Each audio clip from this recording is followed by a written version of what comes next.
Yeah, just making as we got these people are actually start the meeting. Sorry for the delay.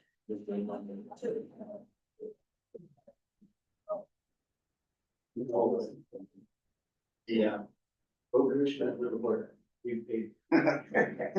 I mean, then we can Renewing the January 2025. redoing, well, might be out.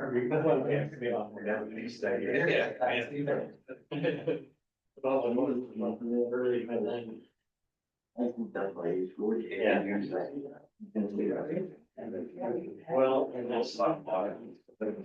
That's correct. We had, this year we really need to vote, this year, I mean, or something.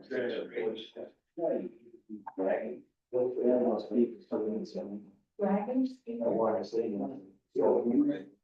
you say something. Change it around.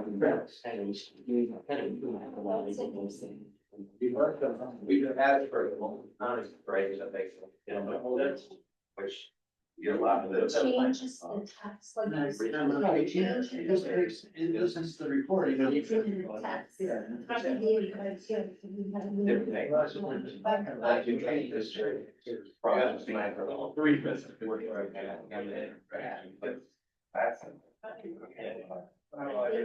last minutes were.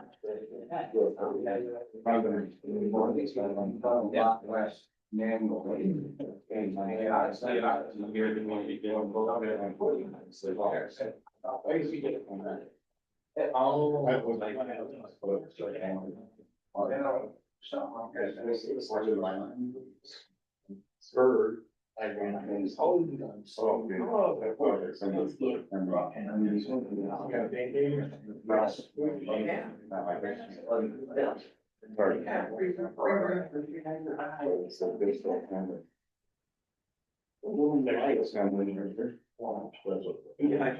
Well, okay, so I used to have right better on the self related that. So it's simple, I got it in that area. This time. Oh, okay, yeah. Oh. Yeah, right.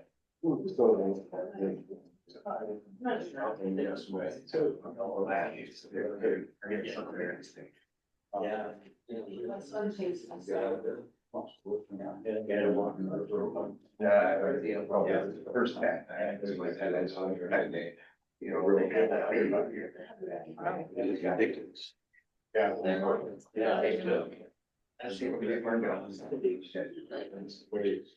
I thought so because for instance, this one. So. I got one of these. Doesn't give me hungry, something.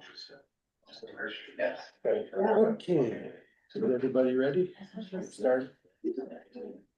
Call the meeting to order. Rise and have a pledge of allegiance.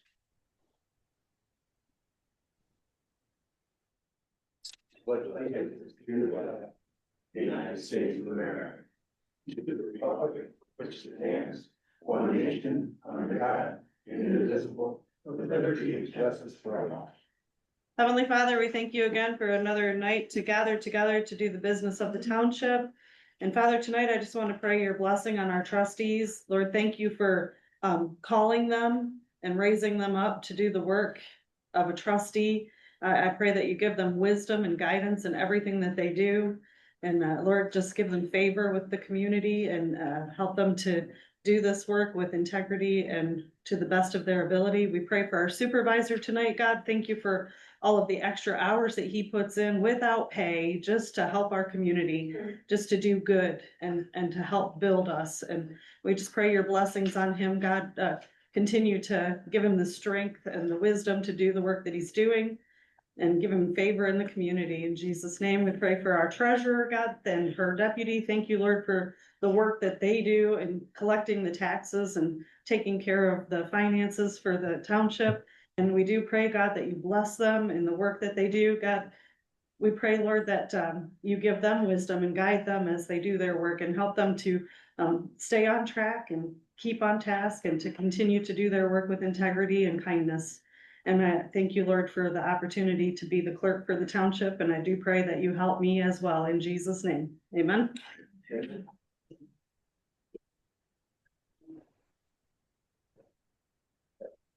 Roll call.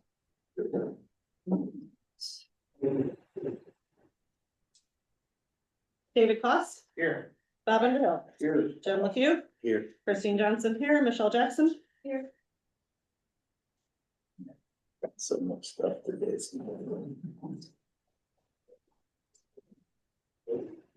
Try to keep everything in order for you. Yeah, I know. We'll get there. All right, disclosure of any conflicts. Do we have any conflicts tonight to share, anybody? All right, seeing none, I have none. Welcome, Dave.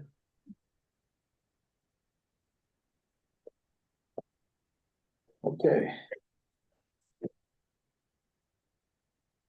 Everybody had a chance to look at the agenda. I have one addition for 11 CC. Which is, to add a little discussion on the renewal of the ballot language for the Parks and Rec millage, support mill that we had a couple years back. We had till February 10th to get that to the county for the May election ballot. The 10th to me, Yes, the 12th to the county. okay. So we'll be adding that. Anything else? No additions or anything? Okay, I'll make a motion to approve the agenda. I'll second that. All those in favor? Aye. Aye. Motion carries. Brings us to public comment. Go ahead, anybody have any public comment they'd like to get off before we get started? Mr. West. And I have two subjects, I'll try to make it brief, well under the 3 minutes. One is the sheriff. We've tried that multiple times. It hasn't worked because we need somebody that works for us. Clearwater Township Board regulates when, where, and how. And the constable, if you look into that, I know that in years past, we kind of asked the public to vote and or pay for something, didn't know numbers. I didn't vote for it. I wanted a constable or a police officer or a township resource enforcement officer for 15, 20 years. The fact is, they also could be a conservation officer. Hugely important. You may want to look into that. So I think we have to reevaluate the constable side because it does work. Do you know that there was a Kalkaska County constable that's Jerry again? He has now turned into a chief of police department. Garfield Township. That's correct. We also have one in Acton County, adjacent to us. We've had it for years, Banks Township. So there's no question in my mind, until we get serious about that. And I do believe the Public Safety Committee will be having some meetings on it or Monday. Perfect. So I guess I can move on with that one. The second one is the recording secretary. The subcommittees that you appoint where the work is done, you guys make the decisions. Subcommittees or committees bring you the information. We think option A and B are options for you. We think option B is the best, but that's up to you, the governing board, to vote on it and implement something or nothing at all. But I think the recording secretary is hugely important because the chairs of the committees are already doing more than their fair share. And then you're asking them to do the minutes and all that, and it takes too much from the committees. I've seen it. I said presently on one committee, I resigned from one, but the fact is I've seen it for 15 years. Let's get some form of electronics. You can talk now, pretty cool. You can talk and it prints it out. Don't put a bunch of extra stuff in there. You put motions in there and the computer can do it for us. And that person that does this and transcribes it to minutes doesn't even have to be in the minutes. And I'm just thinking that it would be an answer for the roads committee, it'd be an answer for Andrew and the chair, the roads committee. It would relieve Mr. West for the public safety committee, as well as any other committee you form. That's where the work gets done. You guys do enough, and I truly thank you for your time and all you do already. But truly look at some small stipend for somebody to draw up this paperwork. Thank you. Anybody else have any public comment they'd like to share? Scott Sorensen is online. Okay. Good evening, everybody. Can you hear me? Can you hear me? Yes, sir. Yeah, okay, good. Thank you. I appreciate allowing me to speak. I appreciate this opportunity. Earlier this week, I sent the Clearwater Township Board an email regarding positioning of the STR regulations and the draft that you are currently considering. Just in quick review, property rights in the United States, Michigan, and Clearwater Township, they are not absolute and have always been subject to reasonable regulation. Short-term rentals function as commercial lodging uses, not traditional residential uses. Local governments have a well-established interest in protecting neighborhood character, stability, and quality of life. Regulating or prohibiting STRs does not constitute an unconstitutional taking. That's important. Allowing STRs in dedicated single-family R1 zones also creates a fairness concern, which we need to look into.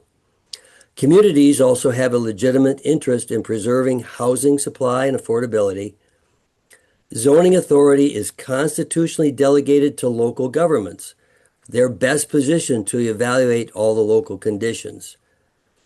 The final position that I said in my email was that Clearwater Township, this board, has clear legal authority to regulate or even prohibit short-term rentals in R1 zones to preserve neighborhood character, protect housing supplies, and promote public welfare. It's not a restriction on property ownership, but a lawful and long-standing exercise of zoning authority that balances individual rights with community interests. So what I'm asking the board is to please allow for more public comment on this issue before it goes to legal for review. I think that's important. But I'm even more important to all of this is that I'm asking the board, please do something. Consider this regulation, or maybe go back to what happened in 2011, the current ordinance, and enforce the current ordinance. But we have to do something as a township. So please, I'm asking the board to do something on this. The second point that I'm interested in, and I don't know if the board can comment on this or not, is that in December at the last board meeting, one of our residents stood up and had a really awful issue with his neighbor. And I'm wondering if that has been resolved in any way, and if the board can comment on that at all. I would say that, yes, we are taking some action. We're gonna get to the zoning administrator in a minute, and he's got some information to share on that. But I would just say that that address, that the complaint was about last month is Yep. one of 4 properties that we're initiating some formalities as far as the violations going. And we're gonna hopefully approve that as a board today to move forward on that. So it is one of 4 that we are pursuing right now. Yes, sir. Good. I appreciate that. I know that a resident that was there at the December meeting probably really appreciates it. So thank you for taking action. He is also online right here and has his hand up to make a comment. So we're gonna hear from him next. Very good. Thank you. Go ahead, Mitch. You're muted right now, Mitch.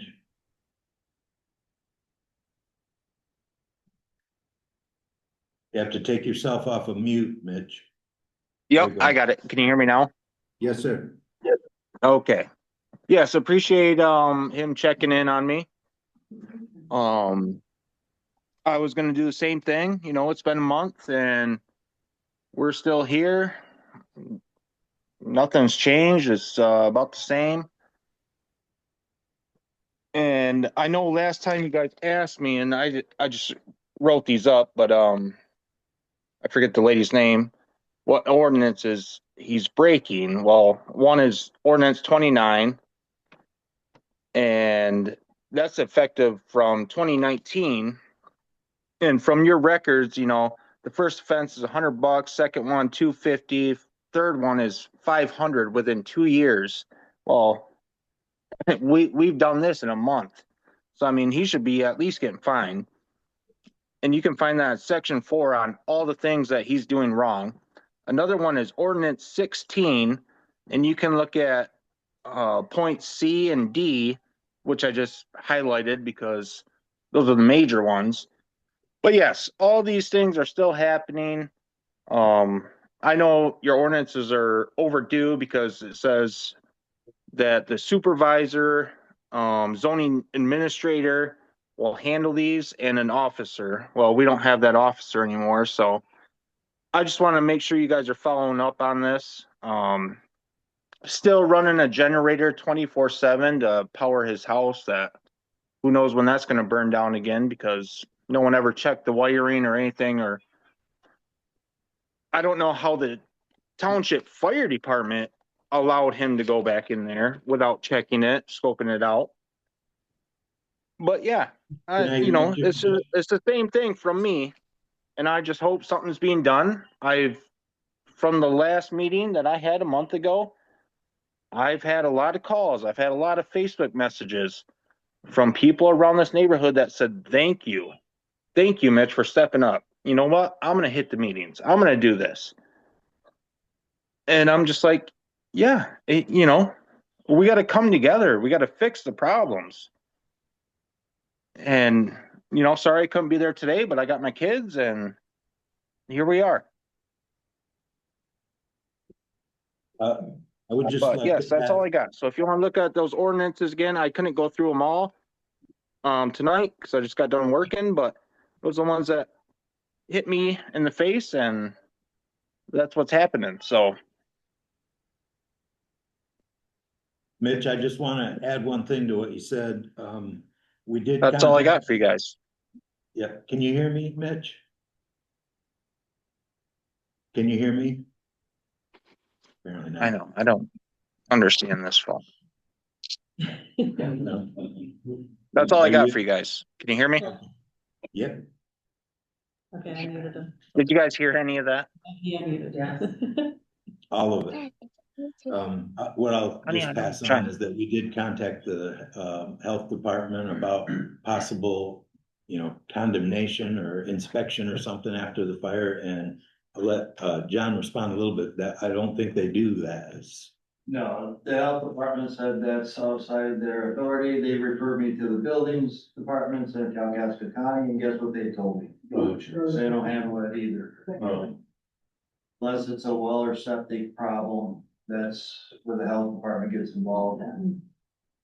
So at this And that's- junction, we're still. All we got is what the township can do at this point. Mhm. And that's what I've ran into. I called the health department, and then I've said this before. I feel like I'm fighting a battle for everyone here, but you all know the story. You all see it if you drive by. Put the word in. Put it. They want me to fill out this paperwork. Do this. Do that. I'm like, okay, just drive by. You will see what's going on. And what I looked up online, like the inspection of the wires, inspection of everything. He told his landlord that it's went through 3/4 of his house. And I just don't understand how someone can live in that. I don't understand, that section that I told you guys about in the ordinances, junk. And then the section after that is junkyard. He has both. Why are we not finding him every single day?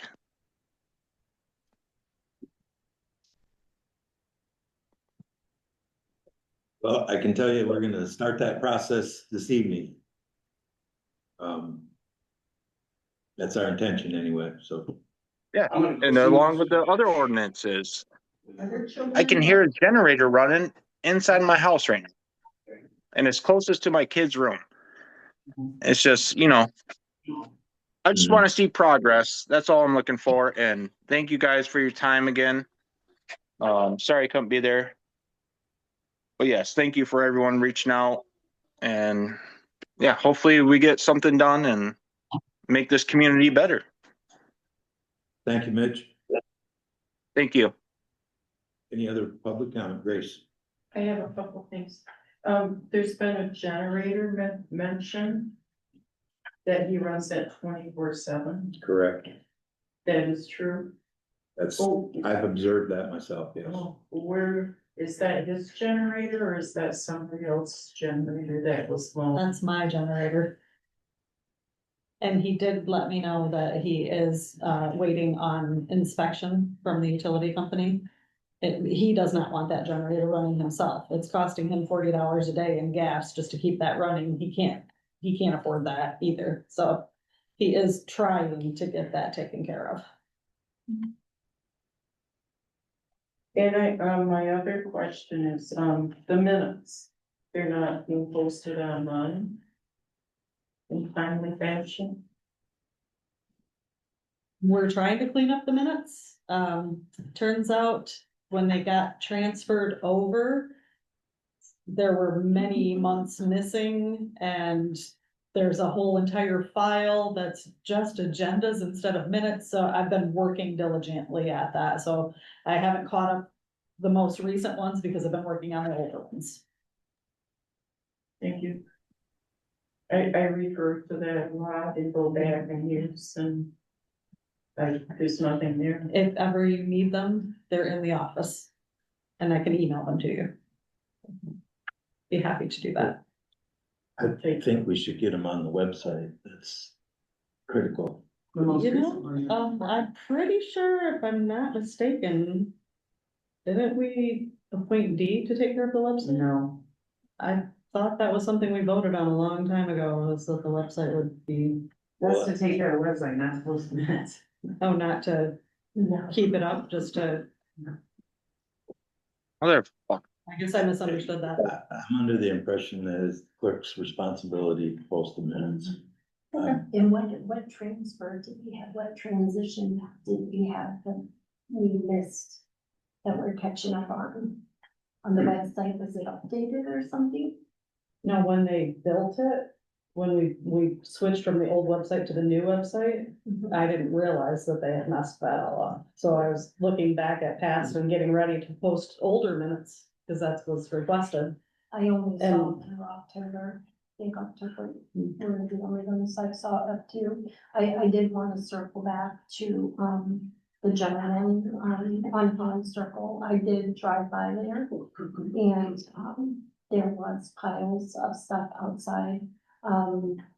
There Just was not. speak up just a little bit. Yeah, there was stuff piled outside, obviously, it looked like somebody taken everything that was in a fire, piled it outside, I did not see any wild animals. I didn't see any chickens, I didn't see any rabbits, and I didn't see any cats. There, it was actually, I didn't even hear a generator, it was pretty quiet and peaceful. My understanding is it's not common that that area is like that. But I did say that I would drive through there, and I did. And that's what I saw, and that's what I heard. And there was no generator running when I went through. No, of course it was during the day, but, I did keep my promise and go by there. I'm a little bit perplexed that nobody at the county level finds an issue with that, even fire inspector at the county level, somebody at that level that, would take a look at the property. I mean, anytime you have a generator hooked up and you're living in something, you're risking, your health. Carbon monoxide can get into the home, and then we're gonna have a lot bigger issue than just people having junk dumped out in front of the house. We're gonna have a discussion on that here in just a little bit, so we're in public comment. Any other public comment? Anybody else online have any public comment they'd like to share? Yeah, this is Perry Ekman. Can you hear me? Yes, sir. Um, I'd just like to remind people that with the short-term rental uh, portion of this discussion, that one of the major problems I've heard people talking about over the last year and a half or so I've been listening is noise issues.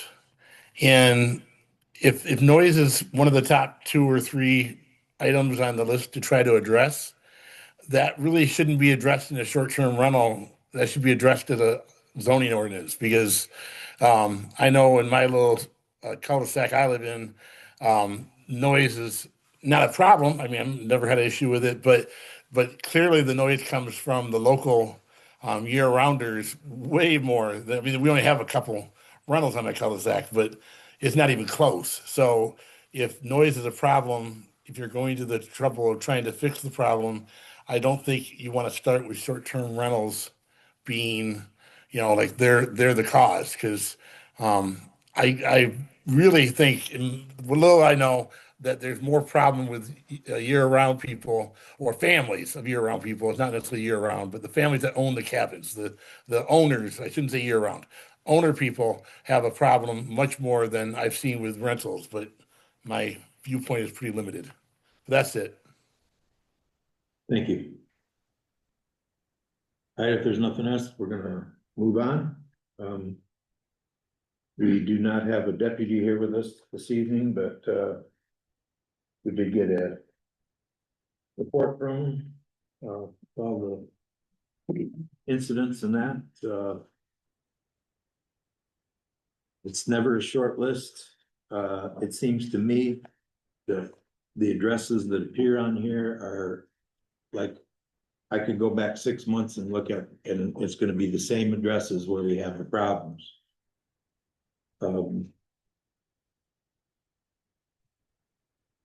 We need some form of police or enforcement officer in this township. I'm gonna start saying this at every meeting because it is paramount that we get something, because right now, the county sheriff people, they call us out here the Wild West. And I think it's an embarrassment. We need some form of policing.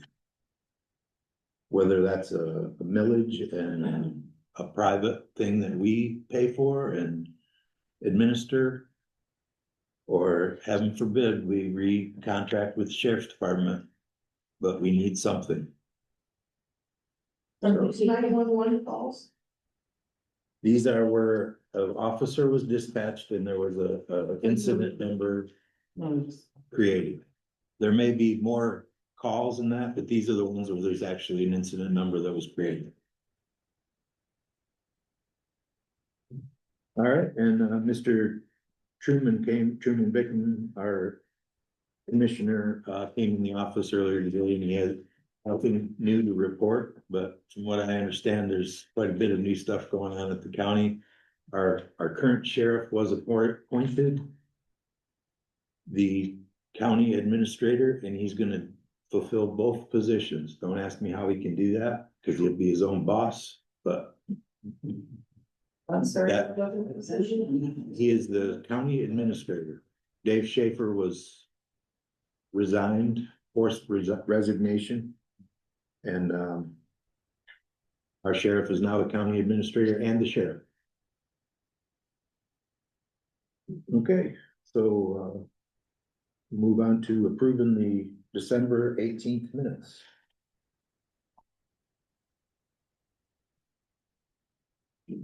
Which I know are here somewhere. Thank you, sir.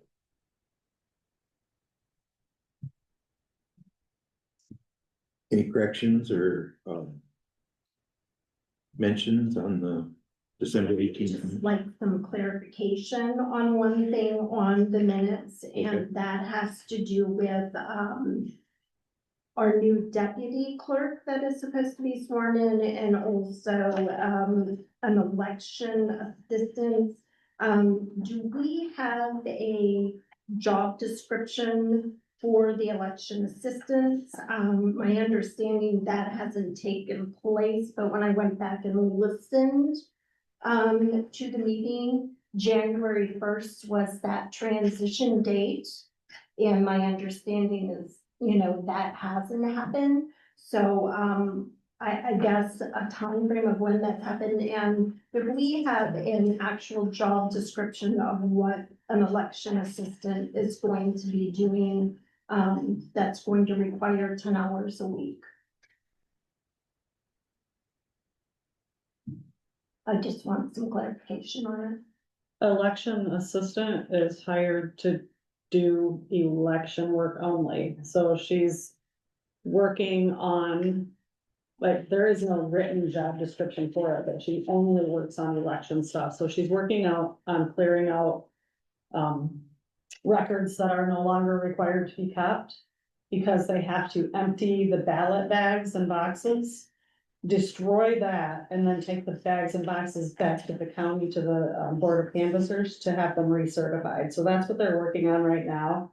The Board of Canvassers has already said that they will be meeting soon. The county has let us know that we need to get ready, because as soon as they call and let us know that they're ready, we have to take everything into the county to have it certified. So that's what they're working on right now, cleaning up those old documents and records. And then every day we get new requests from QVF for the qualified voter file. You have people moving into town, you have people moving out of town, you have people changing addresses in town, you have people getting married, you have people who died. So there's constant change in the qualified voter file. So every day they have to get on to QVF, check the changes, change the MasterCard, print new voter cards for them, and then mail those out. So that's what they work on So every day. 10 hours a week, that is what, and which one is your election assistant? Right now, it's still Jenny. So We could Jenny not is- swear Jenny in yet because I have to have a clerk that can sign at the bank. And we couldn't do that until tonight. Why? What? It has to be in the minutes. That's what they told us at Alden Bank. They have always said it has to be written in the minutes who is authorized to sign on the account. Well, through Alden Bank, but you said as of January 1st, when you guys motioned and okayed it. We approved it, but we haven't made the change yet. That's Well, supposed to back be in January January 1st. That was It's when in we the got, video, we watched the video. What is going on is Margaret is holding over until Jenny is able to do that, and Jenny is not able to do that until we vote to approve her, to authorize her to be a signer on the account. You're approving her, okay, but you approved her when you said that she's gonna You- be the deputy treasurer as of January 1st. The I deputy clerk, hired her as deputy. right? We approved Margaret to become election assistant. That's all that's in the minutes. It doesn't say anything about who's a signer on the account. Well, then hiring a deputy is automatically a signer on the. Well, it is for us, but it's not for Alden Bank. yeah, that's true. But if you hire a deputy, it's kind of with a, well, always pulled that, all of it. oh, yeah. vote on it tonight, we should be doing it to the bank minutes.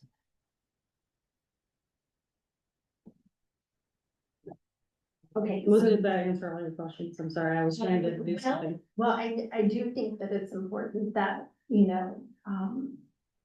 the board know what exactly each person, is gonna be doing. We've explained that what the election assistant is gonna be doing, so that's going to be Margaret's job, 10 hours a week. Margaret won't be working 10 hours a week. It'll be up to 10 hours a week. And She then- will only be working with Jenny when Jenny needs her. Okay, and then Jenny is going to be the deputy, she is going to be sworn in. Yes. We're Okay. planning, well, we almost did it today, but Jenny couldn't make it in today, so we're gonna do it tomorrow. Okay. When I look at the minutes, that isn't exactly what happened, but, that was my clarification on these minutes. If we can have that information added to it. Then I would have the Number information. number 10D, You wanna add something to the minutes? I would like the Okay. clarification added to December 18th minutes. Because when I went back and I watched or listened on the owl, it stated beginning January 1st, that Jenny was going to be the deputy and that. Well, that was Margaret the plan, that was what we discussed, and that was what was supposed to happen until I realized that we couldn't do the banking change. The minutes represent what happens at the meeting, And that is what happened at the meeting. but that's not what's represented in the minutes. That's not what happened after the meeting, but that's what happened at the meeting. What's that? So will there be a procedure written with job descriptions then? The clerk's election assistant is not hired by the, I mean, they are hired, they're approved to be paid by the board, but they're hired by the clerk. So the clerk is the one that decides what that job description is. There is, So are you going to do that? I've given her a job description. I mean, do you want, I've never written up one, there's but several different positions as an election worker, so there's, Yeah. you know, people that have certain responsibilities or whatever, but. It'd be nice to have clarification, just so down the road, you know, what is expected. well, I can tell you this, when Jenny was sitting in the office on Wednesday, she was handed work to do by the deputy treasurer, and I had to tell her afterwards, you are not authorized to do anything for anybody else. All you can do, you just asked her to shred a piece of paper, that's it. No, That's- I said, I need this shredded, and she goes, here, I'll do it for you. It doesn't matter. I did ask her doing it. I did talk to her afterwards and say, you're not allowed to do anything except for election work.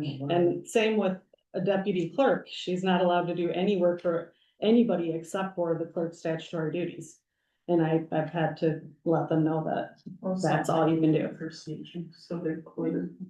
I think that is a very good idea as well, that it's very clear what each individual is doing. Yeah, then you're hired, you know what you're doing. and- Yeah, and just to be able to share that.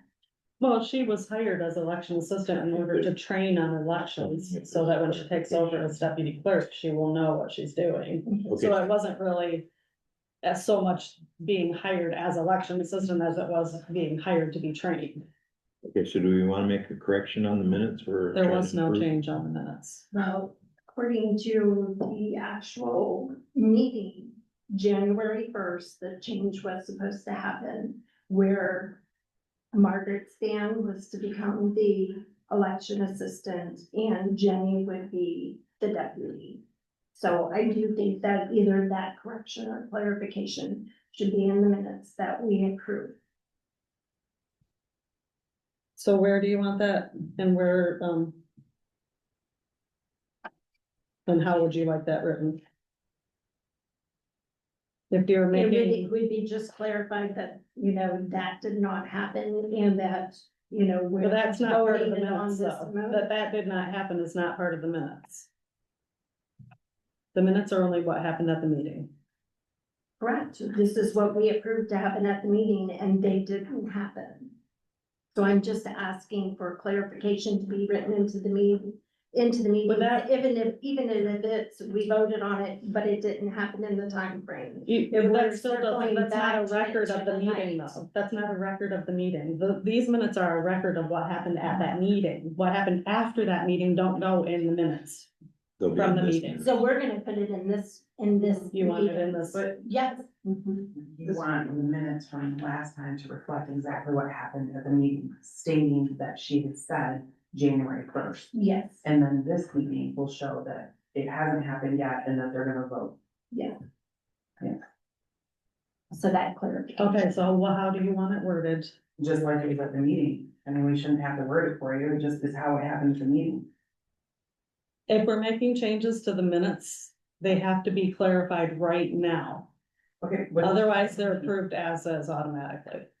you need to put what you said at the meeting, the motion, how it was stated at the meeting, and it literally said, as of January first, Margaret would be stepping back down and Jenny would be taking over deputy. Well, it says beginning in the new year, It said January first, you literally said January first.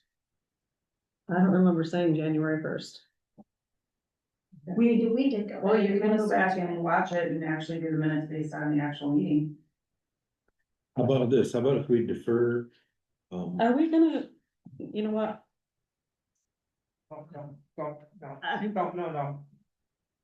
Take it easy. No, take a break. Recess for a minute? I am so sick of this shit. No. I'm so sick of it.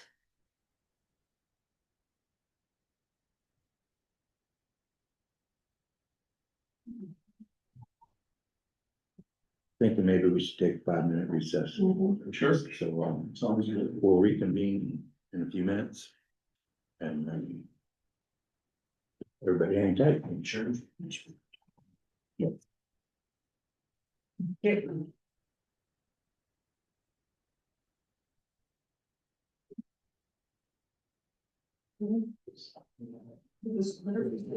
It's just what's in, the minutes should represent exactly what happened.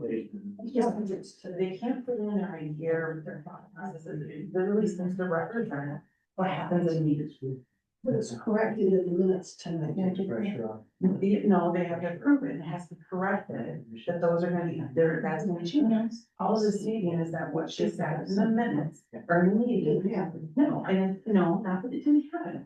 She hasn't had a motion by Johnson by cause to approve Margaret Stanley's election since to paid up to hours per week, beginning in the new year. It's starting January first.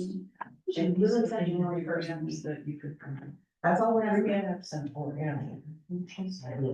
It's not legal to put your own idea into the minute, it should represent what happened. And talking about it. Step outside for 3. They're voting on it right now, they need to fix it. No, not today. This is going to match the last meeting.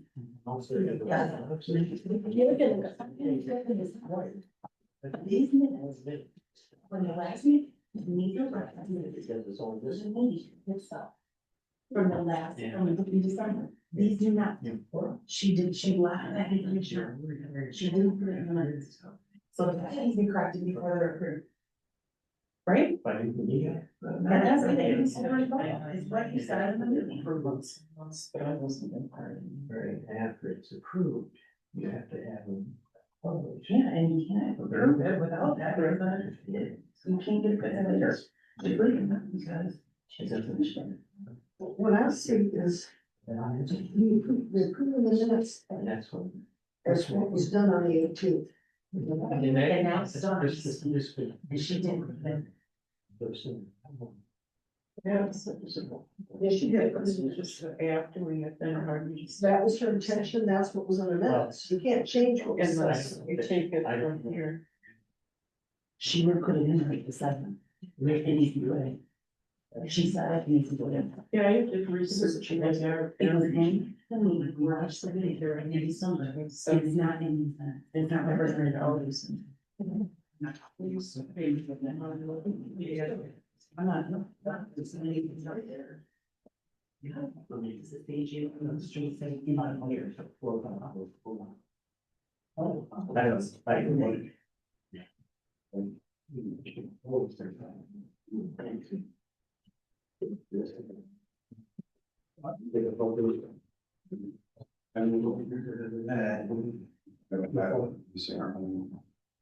We go Tuesday. Thank you. First, I thought this was she's, Yeah, it broke down. she's not just in the year, but I still think she's. And it's been very Too much in that. Everything's all. Kind of cool. Try, Yeah, try it. I'm actually at a meeting with, But, I'm at a meeting with the, remote again, email today, And reading some something of Michigan, and they want me to do the secondary too, so. I'll be done this, Oh, that would be. the liaison for Chris Whiteman. So.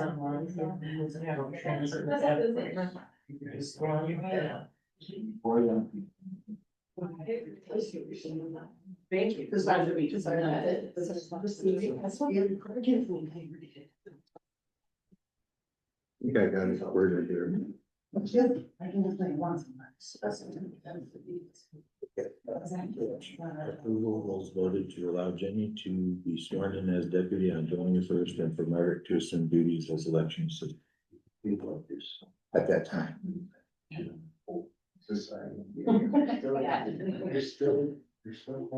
Yes. So when we do minutes for tonight, we can just, correct it, the delay is because of the bank signing. However they would like that, yeah. Still shaking.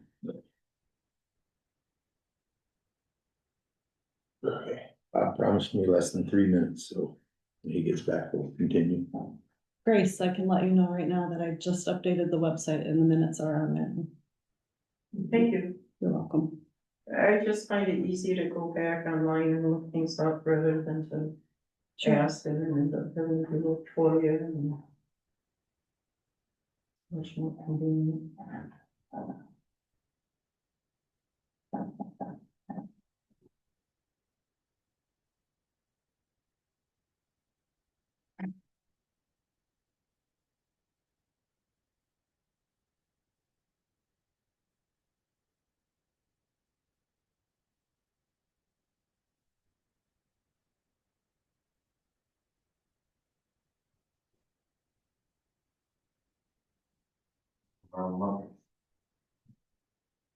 Who's got his phone?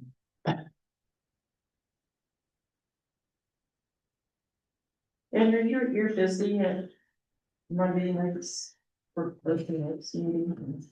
Yeah. I go one Monday, Oh, I'm saying, Monday to Wednesday. my daughter's on high school. Anytime you get here. All right. It works. Yeah. Perhaps some, we could just sit down and I could get your perspective is what you. Everything else. I thought about folks, even the news and. Was out there.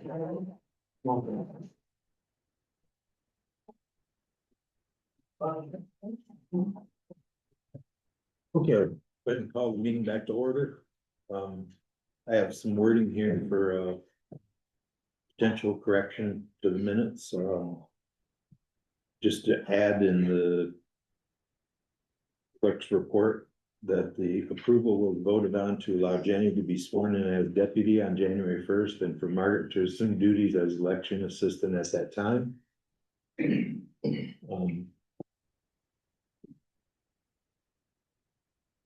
But in the real world, we all know that that didn't happen, but at this meeting, it was done that way.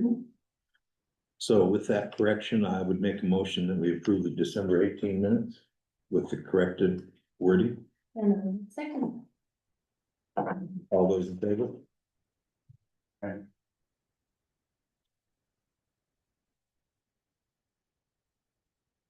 No, abstain.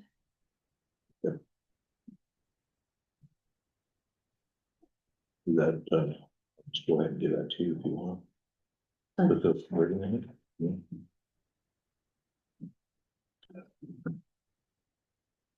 Okay. That brings us to the treasurer's report. And I brought the treasurer's report in, provided it to everybody, and yet it still has balances in each of the accounts.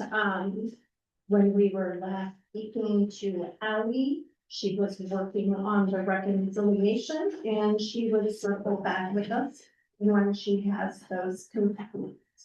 So, that is where we are with reconciliation. With Plant Moran, the balances on the report do reflect what is in the bank accounts. As of the end of December, does not include the breakdown of what is in the sub accounts. Lastly, the credit card. So we discussed with Huntington a debit card, as we discussed in our meeting, for maintenance with putting a balance on it.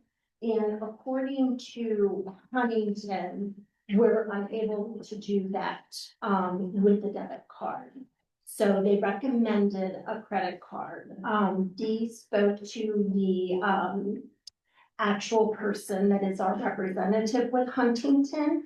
And it looks like it's about a 3 to 4 month process. And They didn't approve our loans, so chances are that they probably would not approve the credit card, or it might be difficult for us to be able to secure a credit card. We'll continue with the process, but I'm thinking that maybe, making the township credit card accessible for him to be able to use when he needs to purchase stuff and provide the sort of with, the invoices, so she's able to match it when that comes in. Yes, these, So in order to get a credit card though, we need to start the process. He said that we need a, credit card policy, which we have, that he has to check the wording. And then we also have to have another form or, policy that they will supply us so we can have that passed. So we wouldn't even be able to apply for it until the next 4 weeks. I didn't have that. Okay. There's one other thing. When I wrote that office credit card acceptance policy, I was kind of thinking that, more or less in Parks and Rec has been asking for a link that they can accept donations on our website. we do have it, and it's up and ready. They don't need to have a login password. They can go on, they can put in donations. It's not linked to a QR code because QR codes expire. I don't know, it's available. You go onto the S9 tax site. There's a place for donations and stuff. However, I'm gonna caution everybody, we shouldn't take in donations unless we have a policy in place. We don't have policy. We did not. Plant Moran is gonna write that for us. Yes, they are. But Phase- then we should phase take in three. donations. That's advisable. We tried to, utilize some type of wording in a resolution that we would be able to make work until that happens. You guys said Parks and Rec, there was a lot of things people didn't look in it, and we're fine with that. You can wait until January, and this is positive stuff. Okay, I'm gonna continue to bug you about that and bring it up occasionally, so. Any questions for the treasurer and before we move on? Yeah, my question is, do we have any idea whatsoever what our actual general fund balance is? Not the entire bank account, but where we're at in the general fund, not including the sub accounts. Because we've been flying blind for the last 4 months. We don't know if there's money in there to cover the bills or not. Well, there is money in the general funds, but, your guess is as good as ours. What is in the sub account without us being able to do the reconciliation? We can't provide that to you, and our understanding with BSNA and Plant Moran, they use your QuickBooks, and that's a challenge for them to get through. So they're working on it. They're doing a forced reconciliation. They will go back and they will make ledger entries on those. And as soon as they're complete, we will be able to I just provide. the really wanted figures. to know, like, when we're voting to approve all of our post audit payments, that we're approving something without knowing if that money is actually available. Correct. That's a good question for everybody.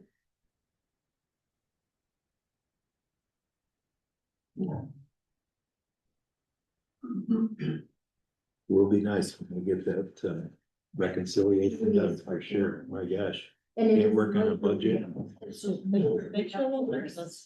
literally a forced reconciliation. Generally, so. Yep. All right, with that, With that said, the state did have the approval. I'm sure everybody got the email. Yes. With the reconciliation that they will reimburse us for that as well. Up Yes. to yes, up to $15,000. Now, I haven't seen the one yet on the IRS. Have you received that back from the state of Michigan for the reimbursement, the approval? I was told Cameron Lamont is our single point of contact for the IRS right now. But I mean for the approval from the state to once we pay Plant Moran, regardless of who the contact is, when we pay Plant Moran is the state, have they given us approval that they're gonna reimburse us for that money? The state has Yeah. approved that, yes. Yeah, okay, I haven't seen it come through. Is there any way that I can get a I, copy I of was it? told by Richard Klein in an email, I would think he would have sent it to everybody.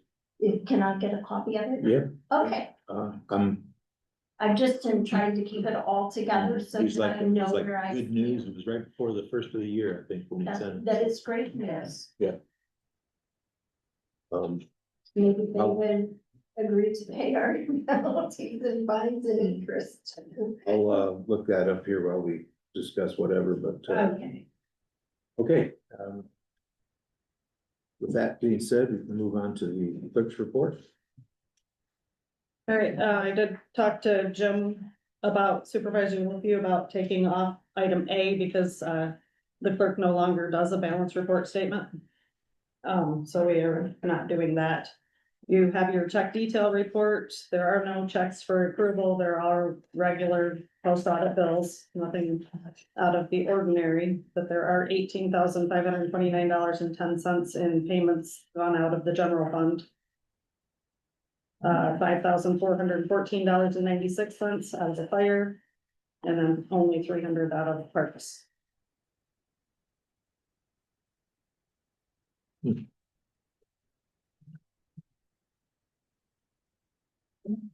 We all have a list of those. Yeah.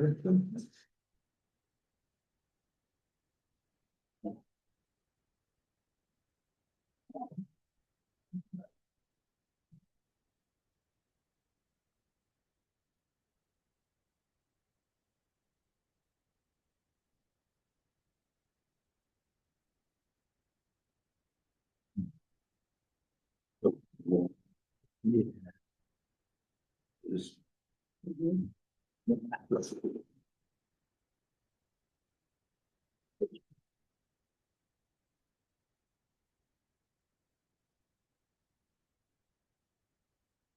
It's so small.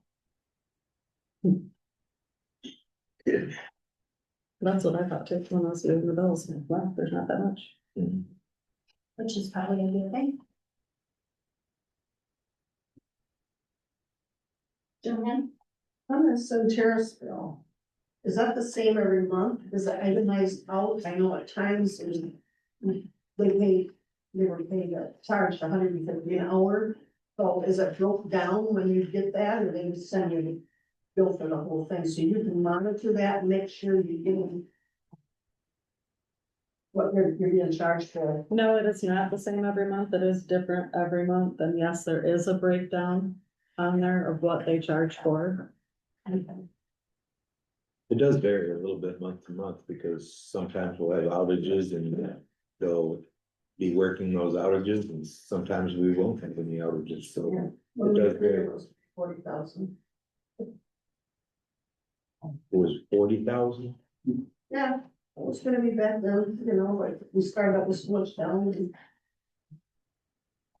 And the only question I had is this charter communications bill, is that, their monthly bill, or is that more than 1 month's worth? That's 1 month. That is 1 month. Was that broke down per phone internet? It's phones, camera, internet, all together combined. And does it come in 2 separate bills, or does it come in 1 bill? 3 bills. It comes in 3 Fire bills. department. Fire's separate, so there's actually a separate, 2 separate bills. for the- The charter, okay. 2,600 is light for what they charge per month. You add up all the bills, it's over 3,000. Last I looked, it was like 35. Mhm. It's ridiculous. It sure is. Is that in a contract? Mhm. It's staggered contracts. We will actually have some expire in 2026, I believe, but most of it was 2027. Is that it? All of it is expired by the end of 2027. I'll bring that file one for the next meeting. I think Okay. we should talk about it again. Yeah. Because I really think we should just pull the plug on them and let them come after us. I think those are illegal contracts. Mhm. And if we can't pay an attorney to get us out of it, we gotta find a different way, and we do have government immunity, so. Well, maybe it's something to look into. I don't, I feel the pain monthly when I see those. It's, Well, that's that's the little bill that I took a copy of, because there was only two bills. If they're for free, then the larger part of it is stating that it's a previous balance and then a current charge. That's why I was curious. They always 1531. cross in the, If yeah. 1531.46 is the actual monthly balance for the fire department. That's. Oh, you know what? Fire department, I wanna say the fire department was late getting me their bill, so that I do believe that may be. Okay, that's what I was On curious, that. so their bill is probably I thought you were talking not, about township. so their bill is probably not for $1,531 a month. I would have to look back at past reports to tell you for sure. And I do agree that it's very expensive, what we are paying. 2604 is the township. Money. Last I checked, there's 4 different bills. There's one for Heritage, there's one for here, there's one for the hall, and there's one for the fire department. Two at the department. What is it? The camera. There's a modem in the maintenance room, and that's where the cameras operate off of. So, Yeah. So we would have to have Wi-Fi there and camera system. now, So actually, on this clerk's report, there's 3 different charter bills. Did you already cover that? There are 3 different bills. There's $734, and $54 and some change. There's. So like I said, that's, you know, that's how much up we said 500, it'd be more than that. it would be this month. And we can get everything that we're paying over 4,000 for 1,000 or less. From 186 networks. Here's what another issue too, and we'll discuss this when we do that, but all the cameras that we have right now, not all of them, but all of them through Spectrum are all rented. So when we get rid of Spectrum, we're gonna have a little initial investment to buy some cameras, otherwise we're gonna be renting them again. Cause we'll be right back in the same position. I thought that when we had talked about this, though, some of those we own. We own the ones that are on the building over here on the internal Cobra system. I think there's 4 cameras on there, couple outside, couple inside. Yeah, the camera, yeah, I believe it was Scott from 186. He had said if they have to provide the cameras, it'll be very minimal, cost will be very minimal. And if I recall correctly, the lease, would be the own. There wouldn't be an ongoing lease that chartered where. Right, when we're done with charter, Pay. they come and just take it. Yeah. So, Oh, rip off. I agree. Okay, anything else? I was gonna add one other thing. I would probably get with the fire department about making sure they get their invoices in on time so that taxpayers aren't paying fees. Good idea. Derek is at training tonight, so I thought he's not here. I think he's burning a house down in Milton Township or Oh, it's something. fine. Something. 280, I think. We need a motion to approve post audit, please. Okay, I'll make a motion that we go ahead and pay the bills on the audit, the post audit. Second dimension. All those in favor? Aye. Well, I'm hesitant to say aye, I say we pull the plug on charter right now. Why don't we put a plan in place with 186 first? Why don't we follow our rules and get 3 bids? We can get stuff in 186 and not pay this, and won't put on us yet. Well. You have government, you and we morals, right? We have to, Uh, we there's have no to, more- we we would have have to to have pay more, 3 right? bids from 3 different. Yes, but just say And we there's government unity and not paying.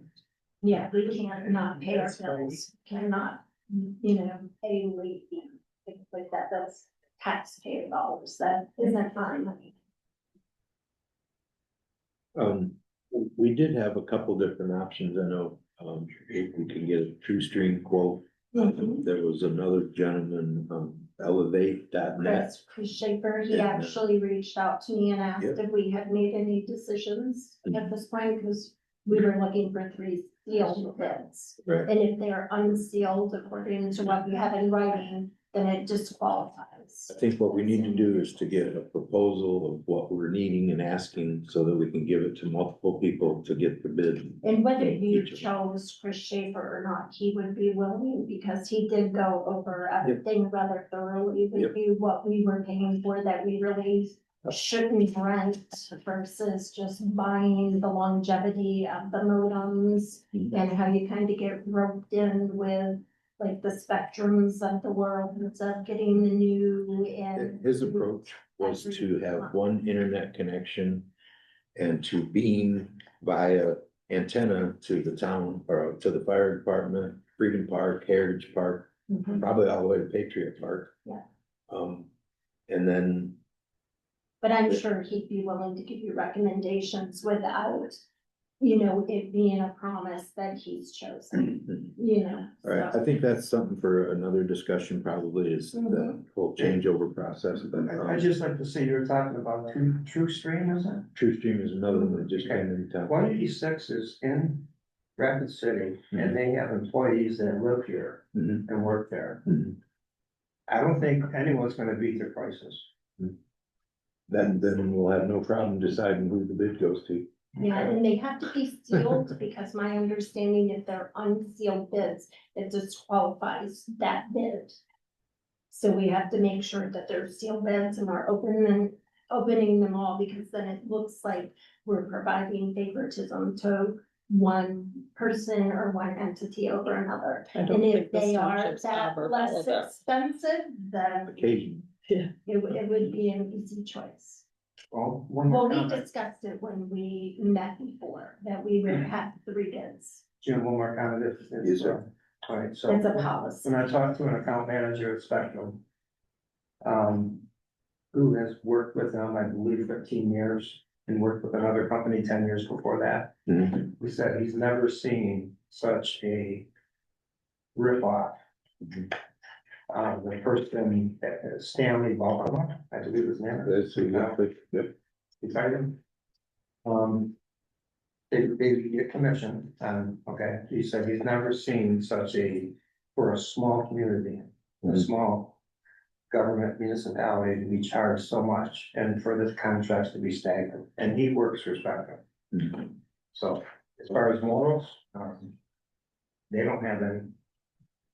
They've been ripping us off for a long time. They may have, but the prior board inside the contract. So They may have one. they may be ripping the township off, but the prior board approved it. True, but like I And said, that was in a contract. I think one of them is like 3 years, right? They were all 3 years, but they were kind of staggered, as he was saying. so it's like you can't get out of one, it's like you're tied into all of them essentially. How do when one, the way it's set up, you can't get out of one without getting out of all of them, you really have to. Yeah. Okay, well, that is a discussion for another day, probably. Was there, What's your vote, Dave? I guess, okay, so, to approve the bills? all right, so how many yeas do we have?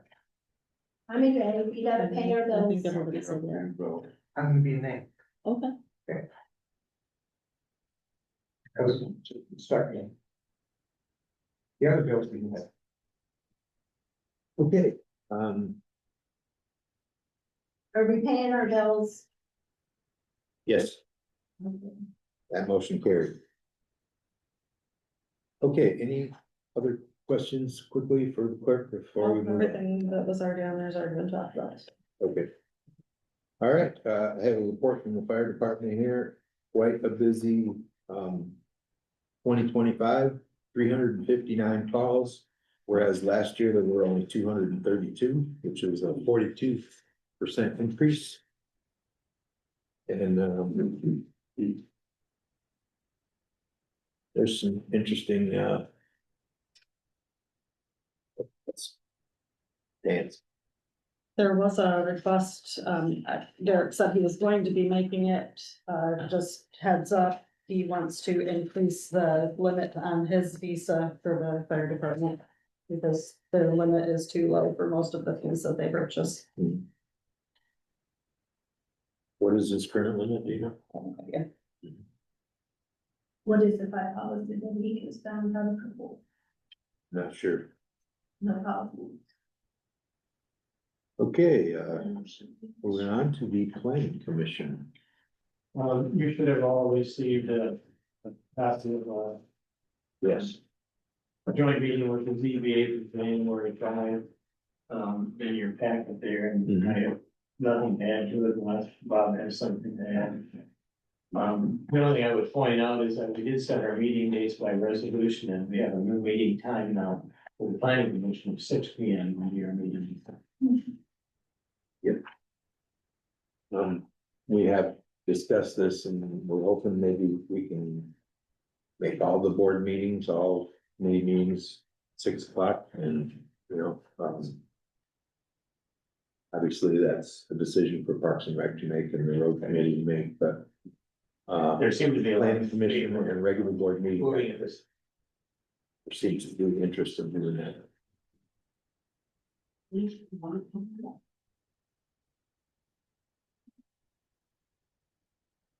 Okay, anything else, Dan? No. Okay. All right, we can move on to Parks and Rec.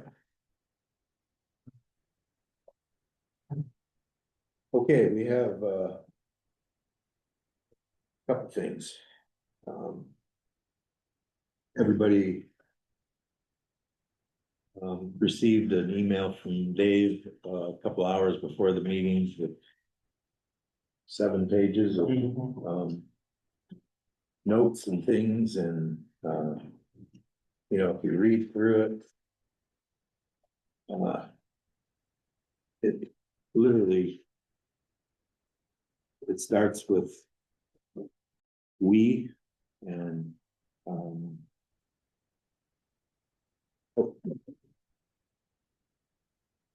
I have to say that attending the Parks and Rec meetings that I don't always see these items that appear on at least Dave's submission. I know you pretty much what's up. Here's.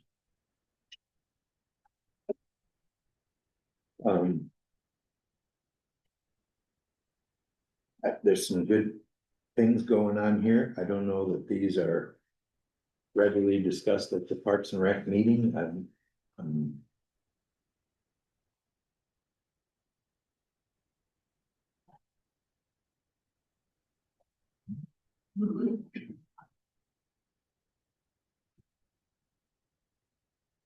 We also have literally 6 pages of wordage for the regular Parks minutes that Jody took and prepared after a meeting earlier this week. Did you receive the second half that I? Yes, I did get the second half. Within that one, there are some requests. Recommendation number 1.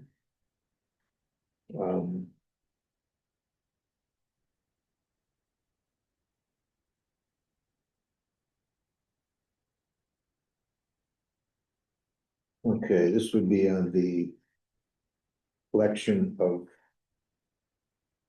donations. We've found out that we currently do not have a policy in place for donations. And that's a problem. So as far as the policy that was recommended, there was an email sent to everybody on the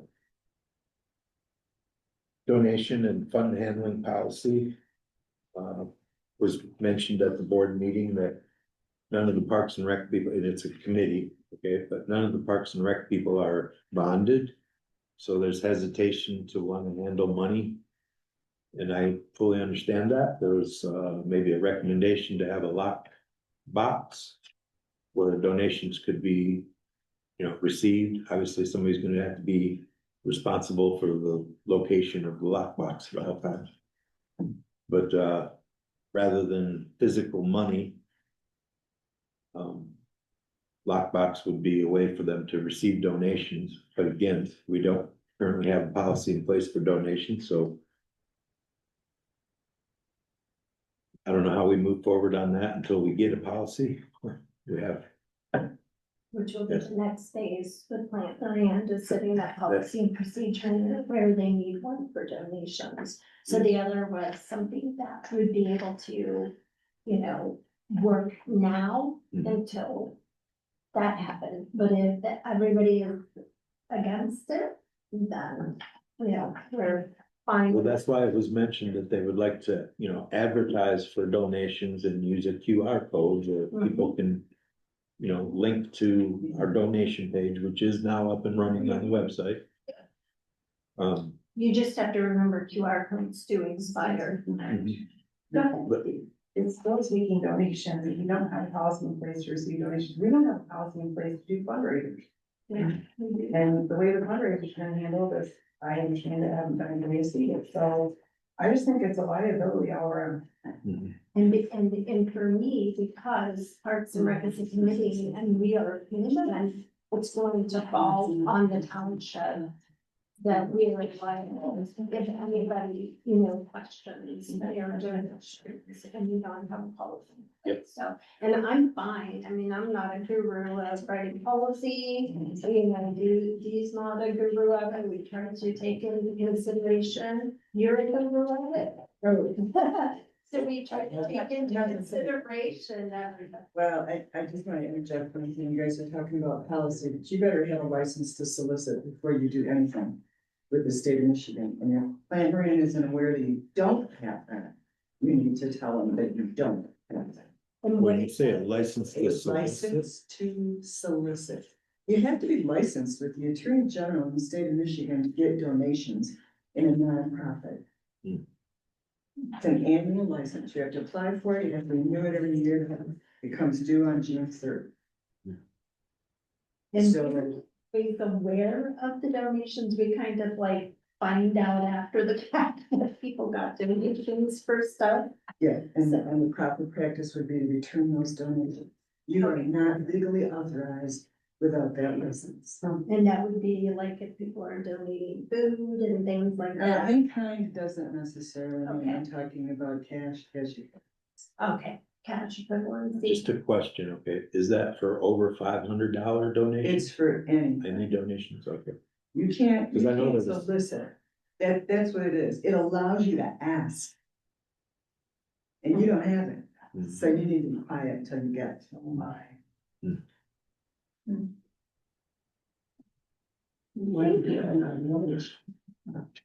Well, there's quite lengthy discussion at our meeting as to donations.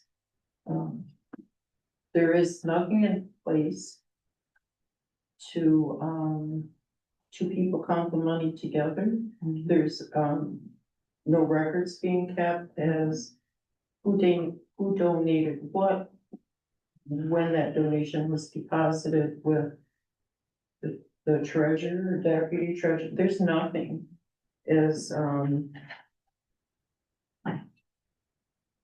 I asked the treasurer for, what's going on.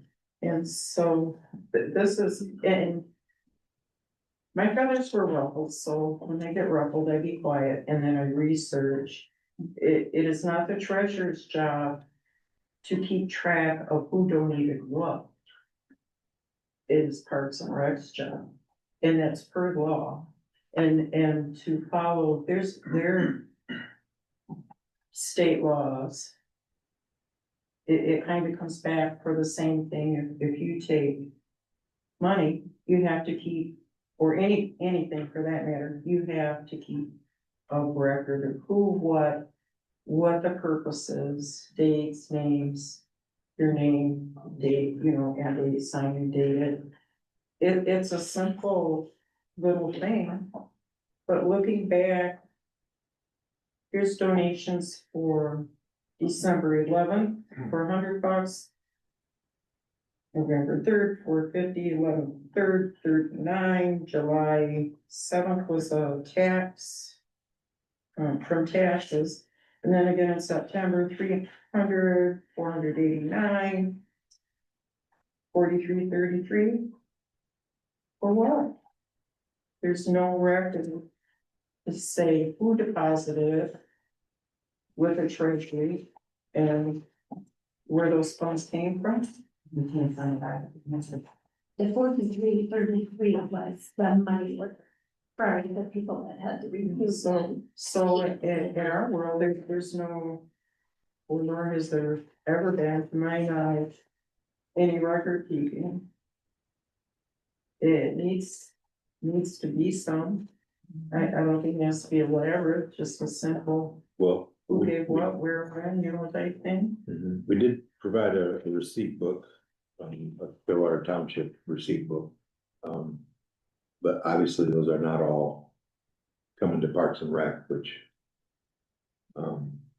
And at this point, without that license, do we know if the township ever applied for license? If there's we've been here almost a Well, year. I'm sure it's a renewable And one there's every year. over a year. There's an application that you have to apply for, and then following that, you fill it in. Mhm. You have to, and I will do that for you, Oh, well, thank you. Thank you. but I need to talk with you. Okay. May I ask your name and, you know, so much. Sue Kelly, I'm a CPA. Oh, thank you. So Jim, basically, you know, just to clarify, all the stuff that we're doing in Patriot Park and all the stuff that Pittsburgh and all that stuff shouldn't have been done, right? So we need to halt everything right now. And that, we need to make that motion to halt it right now, nothing more until we get this taken care To be clear, that was my recommendation, if I want to say that. They take no donations yet. It was. Unfortunately. How long does it take for that agent to go through?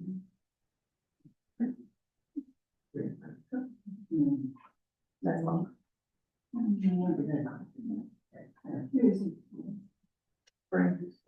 Is that some of our, Agreements. is that Yeah. something that a The government. personal visit to the office could speed up? Because I literally in one day. In a Lara process went through and got us licensed with that for the Heritage Festival. By being That's your there and doing. LLC, isn't it? I mean, I can fill out the form if you wanna drive it down, it's the Attorney General's office, it's not. Okay. That's where we gotta go get a bingo license too. Attorney General. I mean, I can fill out the application, but there's a whole, I am, yeah, you guys need to. Stand on this. There, if you've got some of the, even just the one or two contributions that she mentioned, Mhm. you're already violating IRS now. Haven't we done enough of that? Mhm. So let's put the procedures in place. And get the documents, get people to understand what it is that they're responsible to do. Mhm. Get the license, get the procedures, get people trained, then go get you. Miss Sue, and this is for everything? Money and as far as the work done, physical work. Now, in kind is different. People want to volunteer their time, they're not being paid, for anything.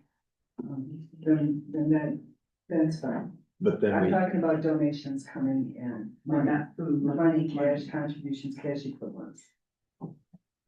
we do give receipts for working kind though, as credit for a donation, so that may.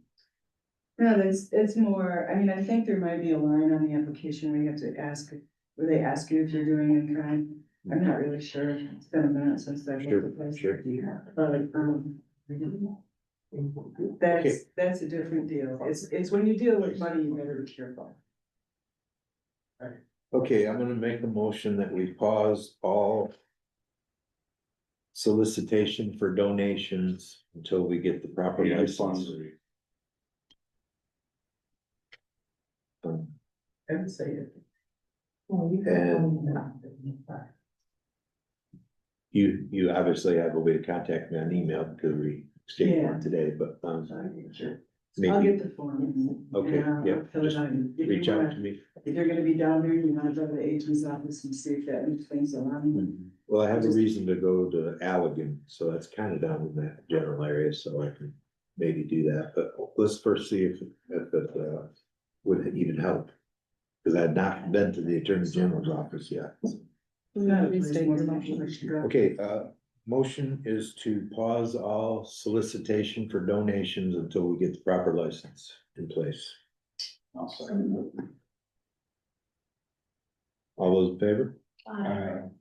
Let me ask a quick question, okay, if we were to obtain that license for Clearwater Township, would that be in effect something that Parks and Rec could use, and let's say, you know, our township hall needs a new floor and we solicit donations for that? Fire Well, department. Fire yeah, department. a government entity can solicit forms. This, my understanding, Park and Rec is their own 501c3. They went and got their own. Oh, no, I think that's fair. That's not the township. Heritage Festival. Oh, that's Committee, Heritage. Yeah, So this is part of the township. Yep. Let me check that then. okay, well, just, Yeah, no, let me check that. And so you in still other have words, would it be a to- blanket license, is what I'm asking? We may For not. the need town. it. Well, yeah, cause if they're just part of the township, Parks and Rec Committee is part of the township, then you would just have something for the township. so we would get the license in the township name, probably be the best way. Yeah, but let me double check and see. Okay, good. Okay, that was recommendation one, recommendation two. We have a motion by Joanne to remove Dave from the co-chair position due to people not wanting to come to Parks and Rec meeting. And this goes on to the township board for us to vote. I would just say this, that the last Parks and Rec meeting was quite loud. There was some, you know, arguing and verbal discussion, name calling, you name it, it was taking place. But shortly after the meeting, I received an email from Jody Wilson. And she has decided to step down from Parks and Rec, so we lost Jody from Parks and Rec. Largely was the reason of that she was basically screamed at. And she just doesn't feel that that should be part of her job, and you know, I respect Jody and I appreciate the work that she did. And I do not blame her for, you know, her choice. And again, back to this, I would like to say something before this vote happens. Okay. I was informed of something that I didn't recognize the relevance of before the Parks and Rec meeting. That I feel that I'm obligated to inform the public and the board of. I believe that certain committee members have violated the Open Meetings Act of Michigan. I have the law here, if you want to read it, I have a few copies of this. Yeah. For those of you that don't know, the Open Meetings Act. Yeah.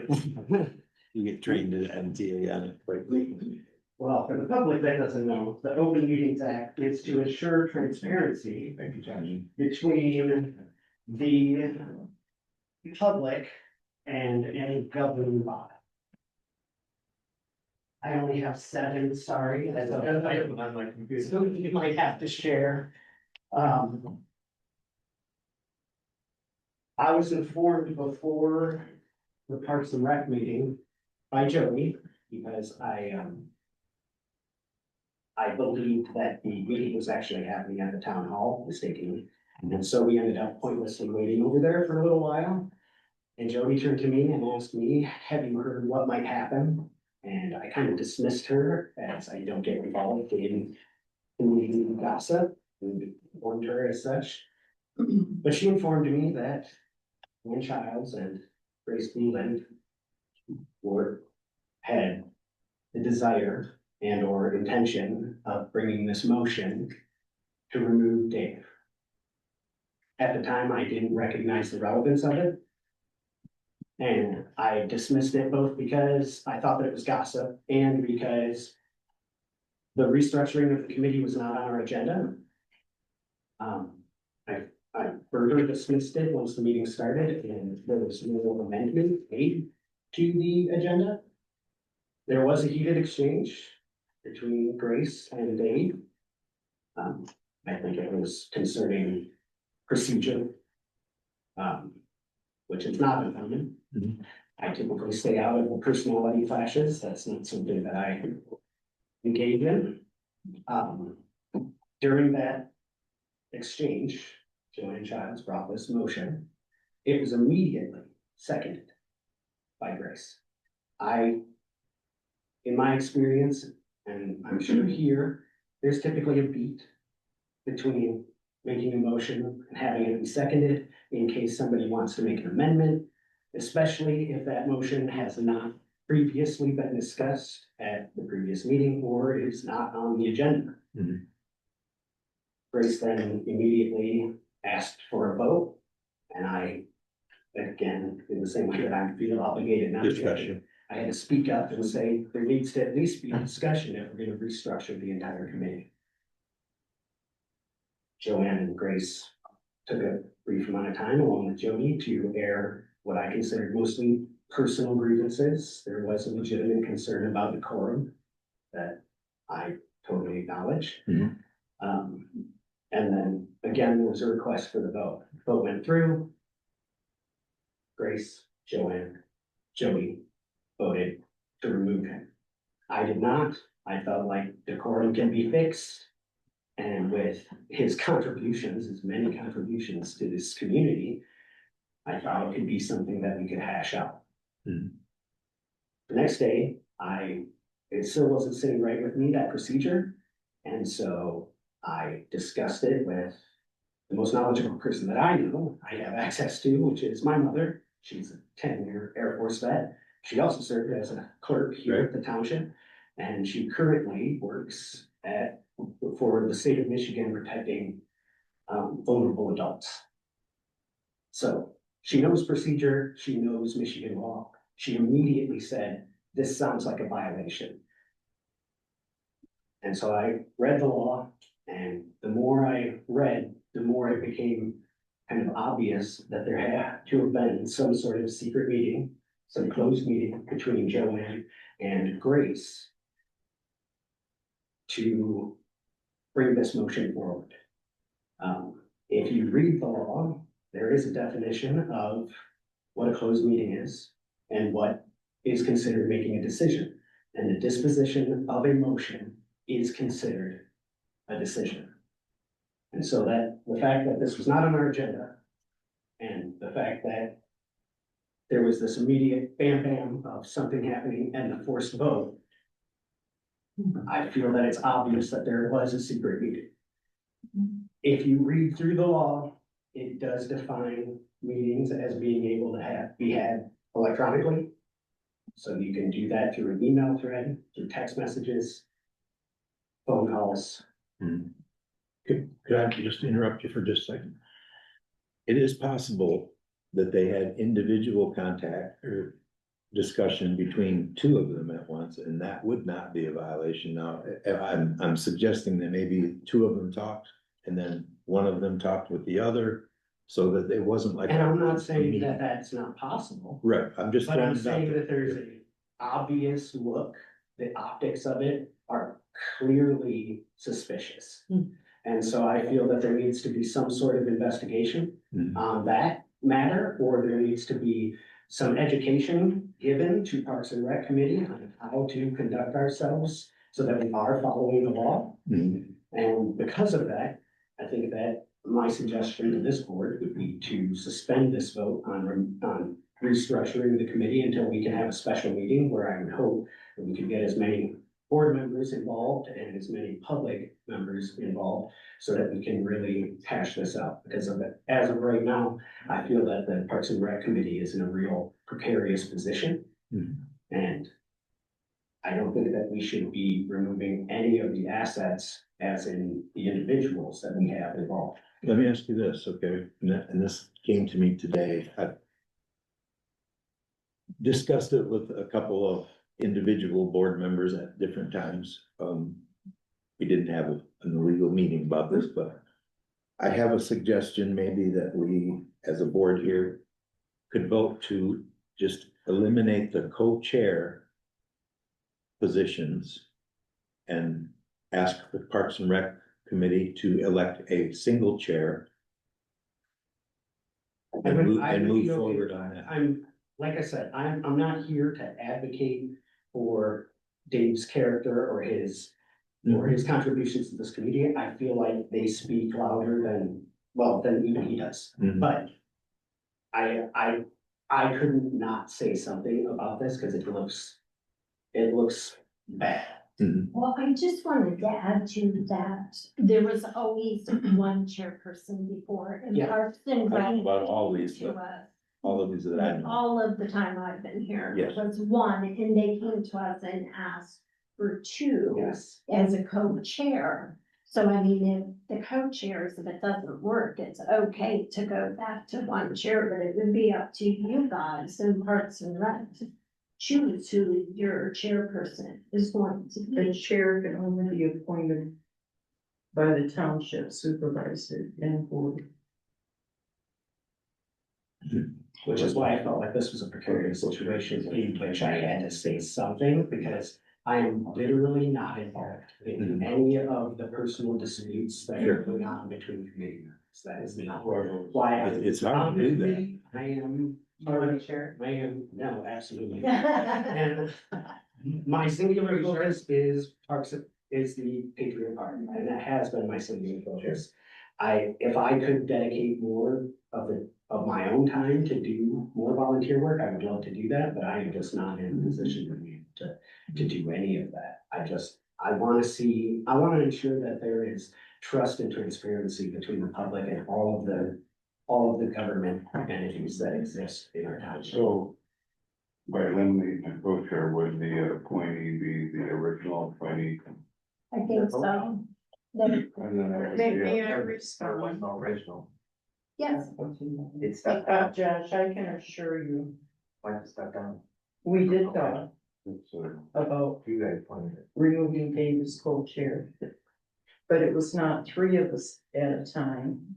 And Jody was not in favor until Dave attacked her at the meeting.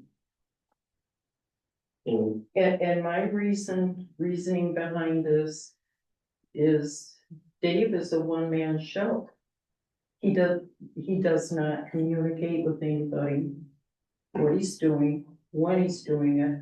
When he gets donations, they're not deposited in a timely fashion. For example, for the event that was going to be held at the Vet Park, but because the weather went to the VFW hall, I reminded him in a meeting, he had not made a motion for that to happen. He refused to make a motion. I made the motion. And the reason that there's motions that need to be made is one thing, liabilities. And there's.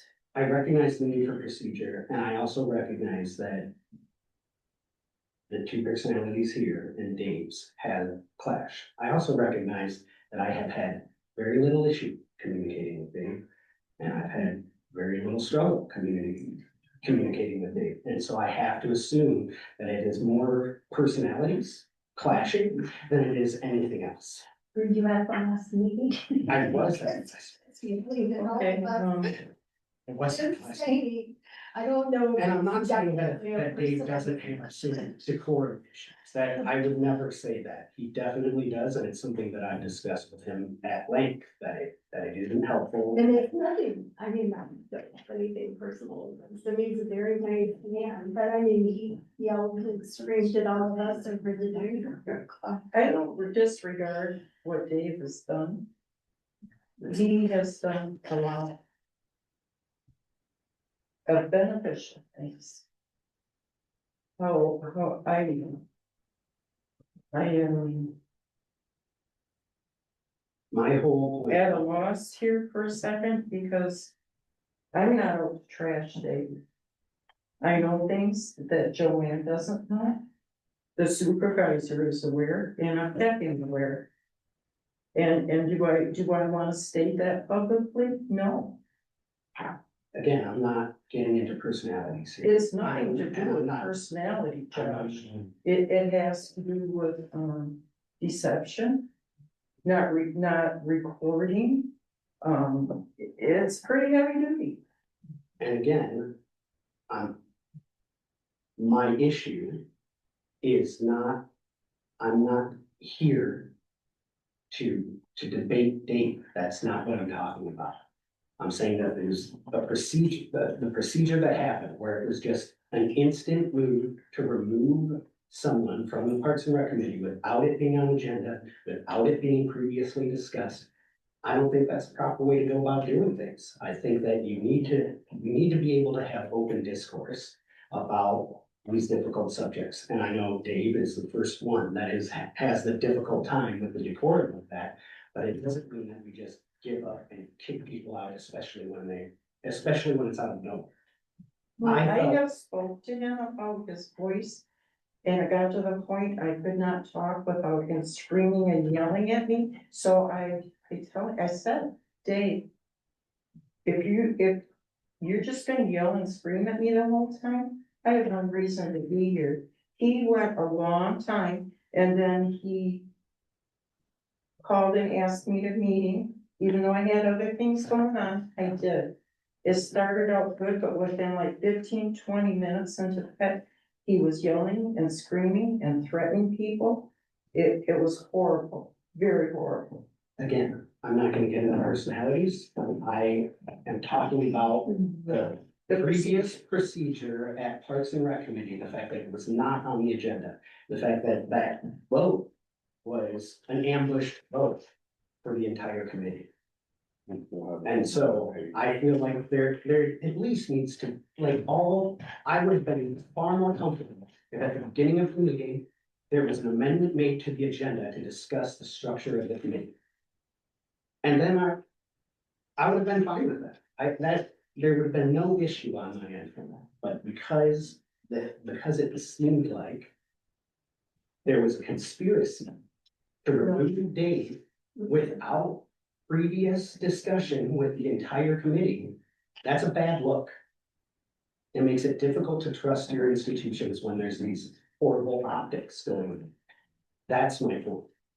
And so I think I have no problem with Richard, I'm not here to dictate your policy. That's, I think the single chair, and I'm with you on optics. I've been at the receiving end of, I'm a boogeyman, so I totally get it. I understand.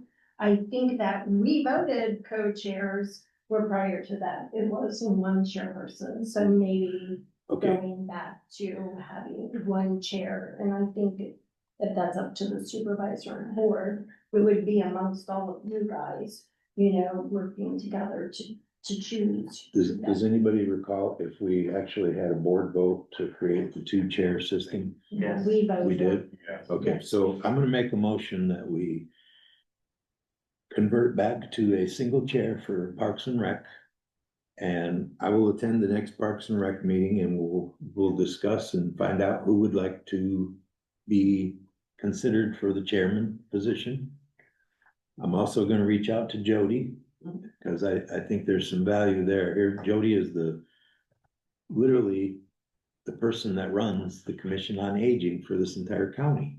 So I know that there is value there and she can help us at Parks and Rec, I really do. So again, I'm gonna reach out to her as well. But is there a second on that motion? Okay, all those in favor? There's a comment Thank you, on Jen. Zoom that says you might want to check your Parks and Rec policy bylaws. Most boards require a public hearing at the board level to remove someone from a board or commission. I'm not sure. What we're talking about, We're not- so we're not removing, we're going from a double chair, co-chair. But that is to a removing single somebody. chair. He is appointed as a chair. Yes, but it's not being removed from the He's whole not. committee. From committee. I disagree, I'm sorry, I agree with Christine because, we got two chair people now. Mhm. And we gotta go through that procedure to get, to eliminate one of them. Is there a specific procedure that we're supposed to go through? I'm Yes. not, I don't know. There is no bylaws. That's one of the things that the Parks and Rec needs to work on. There, Yeah, that- there's no bylaws, there's no policies, there's no. Probably close to a year ago, I gave Dave a copy of bylaws that I printed up from some other township or So something. I'm unaware of that. Mhm.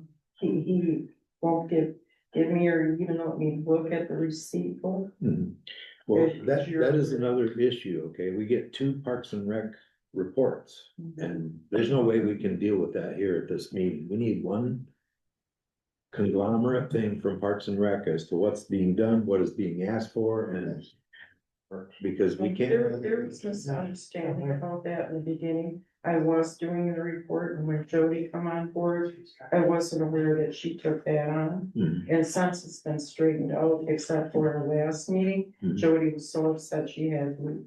Mhm. So she did part one of it and I did part two. That's why. That's why it's this two time we got parts. Okay. One other thing, and it's been mentioned at Parks and Rec, and that is a recording secretary. That might be something that we, want to consider. So that. Okay, very quickly, Joanne. Yeah. Can't tell you how many months I've been trying to get people to join the Parks Committee. And at various times, ones would visit, and their main concern for never coming back has been Dave. So I've talked to you about what can we do? Our Parks Committee has to be unified, we have to work together. No one wants to come into a meeting and hear the bickering back and forth and the screaming. So I did talk, what do we do? I talked to you, what do we do, And, I was told by Jody, if he stayed on the board, she would quit. And so I'm like, what are we gonna do? We need her, right? And, Grace is frustrated. No one wants to leave stressed. We love to volunteer. This is our job. And it just came down to the point, I actually prayed about it and I'm thinking, what I could do, what can I do? And it got to the point where they were talking about the receipt books. And Dave was hollering at her and he said, well, I had this and I had 3 keys and each one would get it and they were back and forth. And I just made the motion. I just gotta do it. So if it was wrong, it was wrong. But I was just upset that nobody wanted to be a part of Parks because of Dave. I have never had issues with Dave. He's had issues with me. He walked off the Heritage Festival Committee and they were okay with it, but I felt bad about that. And it took me a long time to get his trust and talk to him again. And I think we were good up till the Cone Corral sprinkler thing with the Island Gardeners. And I was asked by the owner to get that back because we needed to use it. And so I mentioned it to him at a park and he just screamed at me and called me a liar. And I love the parks and I want to be a part of it. But I'm too old for the stress. Okay, again, we're gonna eliminate the co-chair system. We already have. And, I will attend the next Parks Rec meeting and we'll have some sort of a appointment system and I don't know if I'll appoint somebody at the next Park and Rec meeting, but maybe by the next board meeting, we'll have a suitable chair picked, so. We'll deal with that. Thank you, and thank you, Josh. I appreciate it. Absolutely. And it was, I wanna say, it was not meant to be an ambush. Not good. Can I add one more? Oh, I'm sorry. If I can add one more thing, I did bring up there afterwards. I would love for Dave to continue to help Josh. He's his right-hand man. The biggest thing is if he give Josh his ideas and Josh would bring them to the meeting, so we don't have the conflict. Parks and Rec meeting, be there. Yeah. Okay, Your signature motion one, for which?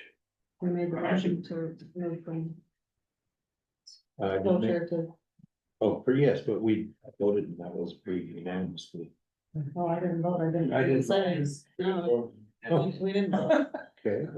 You made the motion, I second the motion, and now I we just have. thought I said all those in favor. Okay, well then, motion has been made and seconded.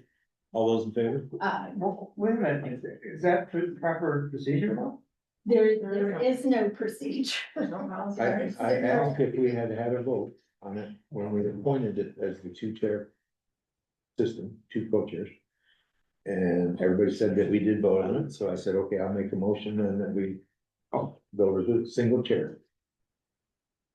So now I thought previously. we have a motion and a second, and everybody has voted, or I have asked for a vote. I'm a yes vote. I mean, yes, Wait, Christine, would you say what you said earlier again? It was a comment. Yes, From- but we weren't actually removing them from the board. yeah, we're not. We're just eliminating the co-chair We're system. Going to one But by doing that, we're taking, that remove somebody from the chair, right?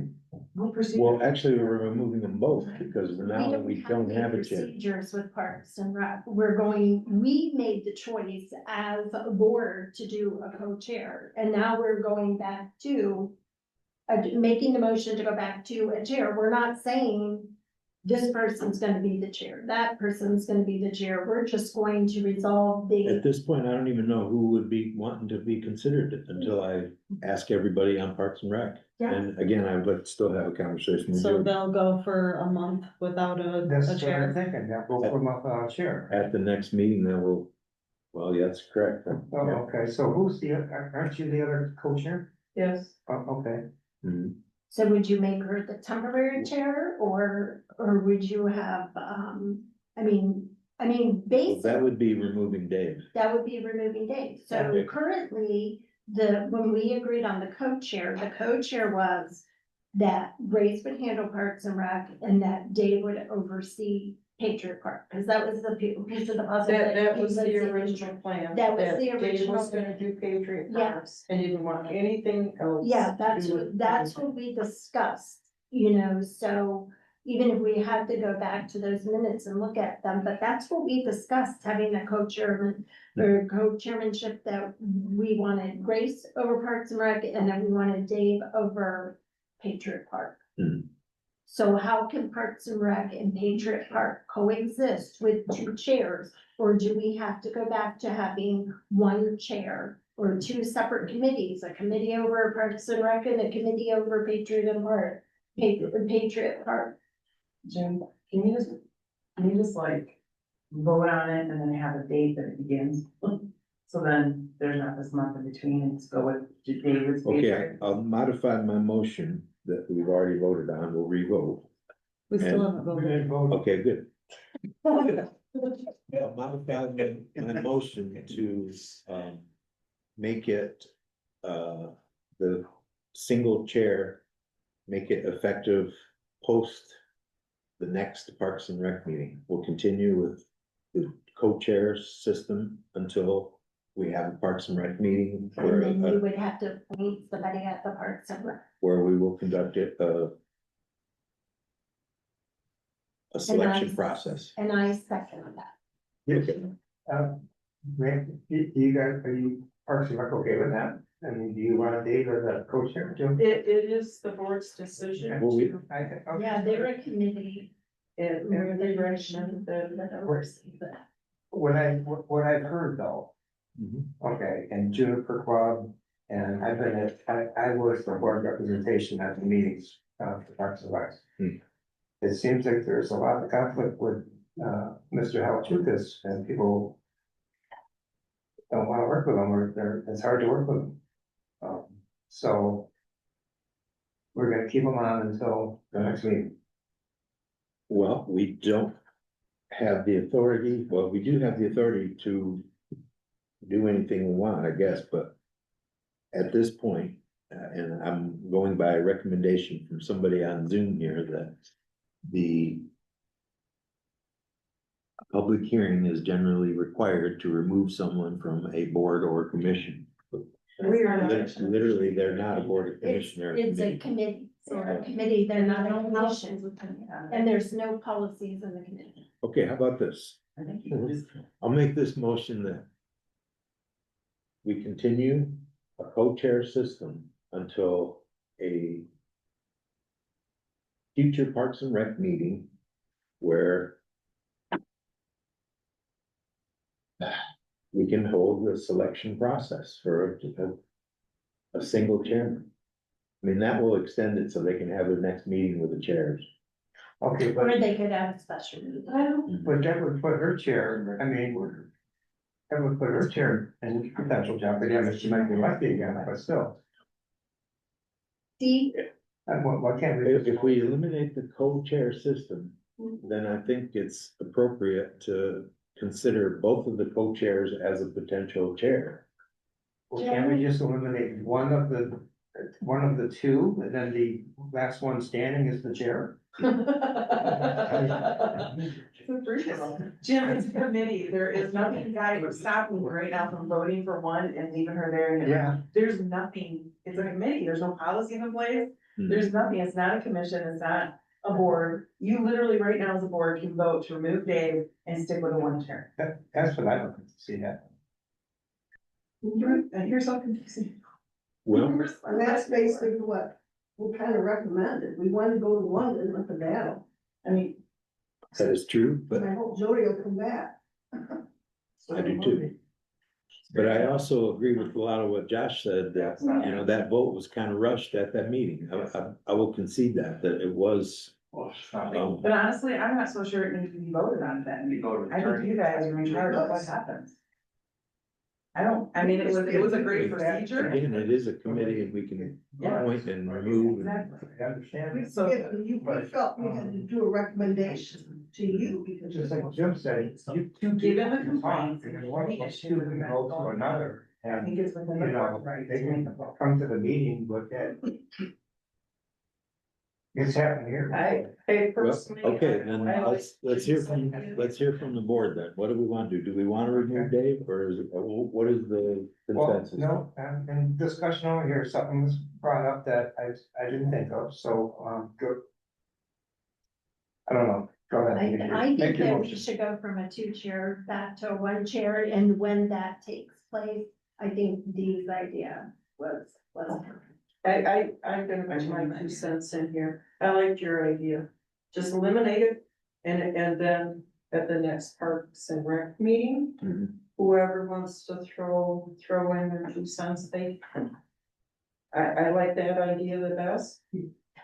Is that if Dave wants to be a co-chair, you know, say. Well, I want it, or ultimately, I say- am the decision maker. Say she wants it, but let's just start out fresh and then there's none of. That was None of my this. idea. In between. Okay, all right, well then, have we completed the vote then to eliminate the single chair and to allow? No, we still haven't voted. And, You had 2 votes. this one's almost done. We talked about it a lot. Yeah, Just rescind. We changed it a lot. okay. Never finished it. It's Can finished. you- We still Can you don't put have. your, can you appropriate somebody from the board as a temporary single chair? Bob? or-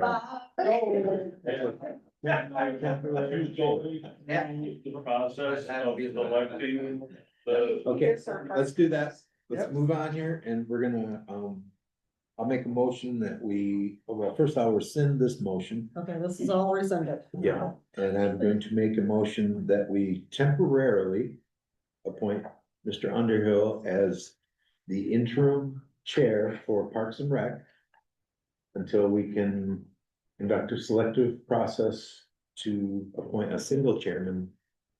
I second that motion. Okay, all those in favor? Aye. Okay. Okay, a couple other things. under Parks and Rec here that I put on the agenda, and that is. I would like a commitment from this board, and this will take a small investment, probably. I'm gonna say less than $10,000 to get an appropriate drinking source for our Heritage Park athletic complex. A commercial or public drinking well has to be no less than 85 feet. So it's gonna be closer to $15,000. Will we have a contractor who's willing to drill it for us, or do we buy supplies? Possible, I'll see that. Who? because, I've been in contact with the health department on that, is, My I background, a just lot of don't well find it brewers and really commercial is that, well. Who So, was the second? he wanted Was it Sylvan? a water well and pump record.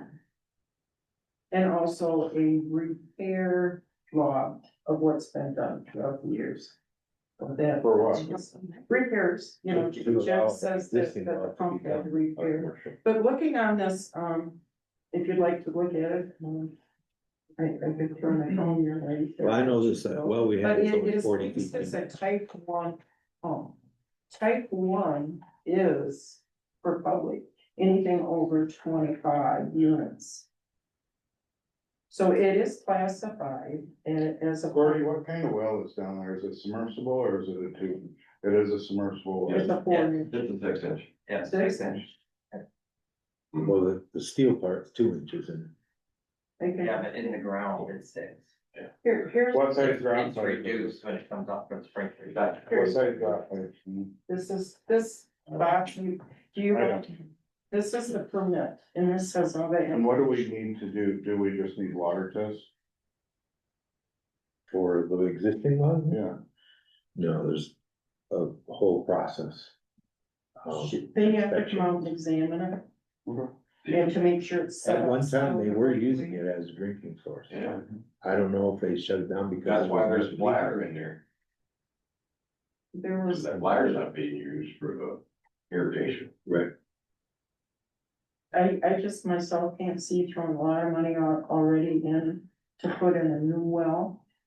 If this one can be dual purpose to Okay. irrigate and have public drinking. Yes. So why not?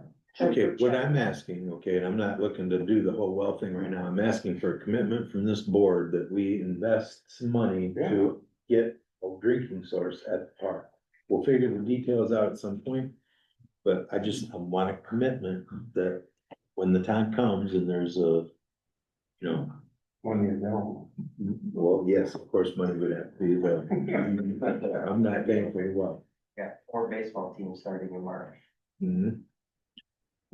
So, I'll just leave it at that. I'm not looking for a vote and a commitment that way, but I'm just, yeah, I'm generally feeling out the board here and it feels like there's. Yeah, support to do water, that. we need water for the teams, okay, but maybe we'll have to look at providing water.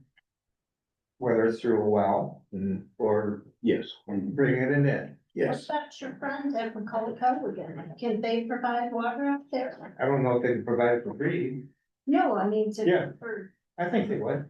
that's an option.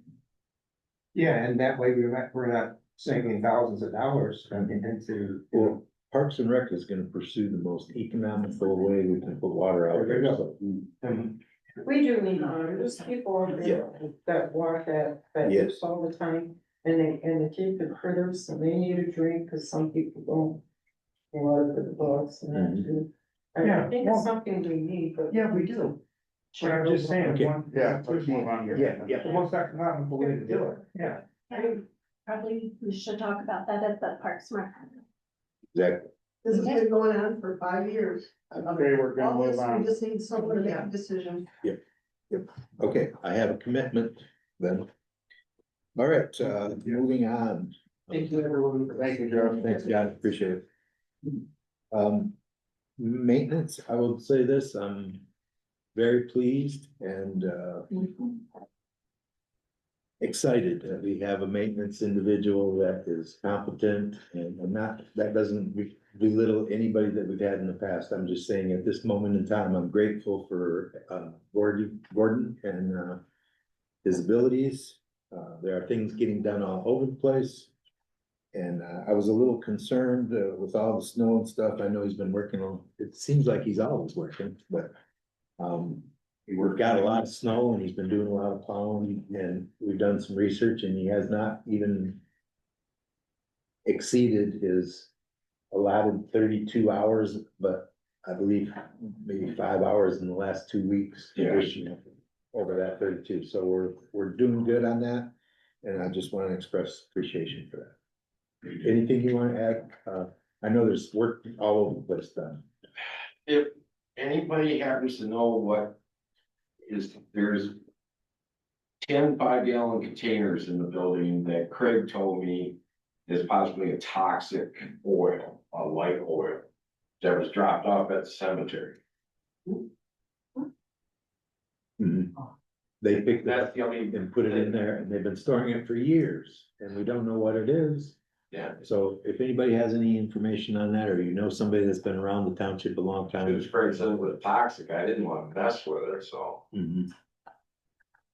Literally 8 5-gallon buckets full of this stuff. And Somebody left it at. Smell it, I tell you what. It has a slight yellowish tint to where's they have that? it in our maintenance part, Oh, oh, not the other one. okay. Yep.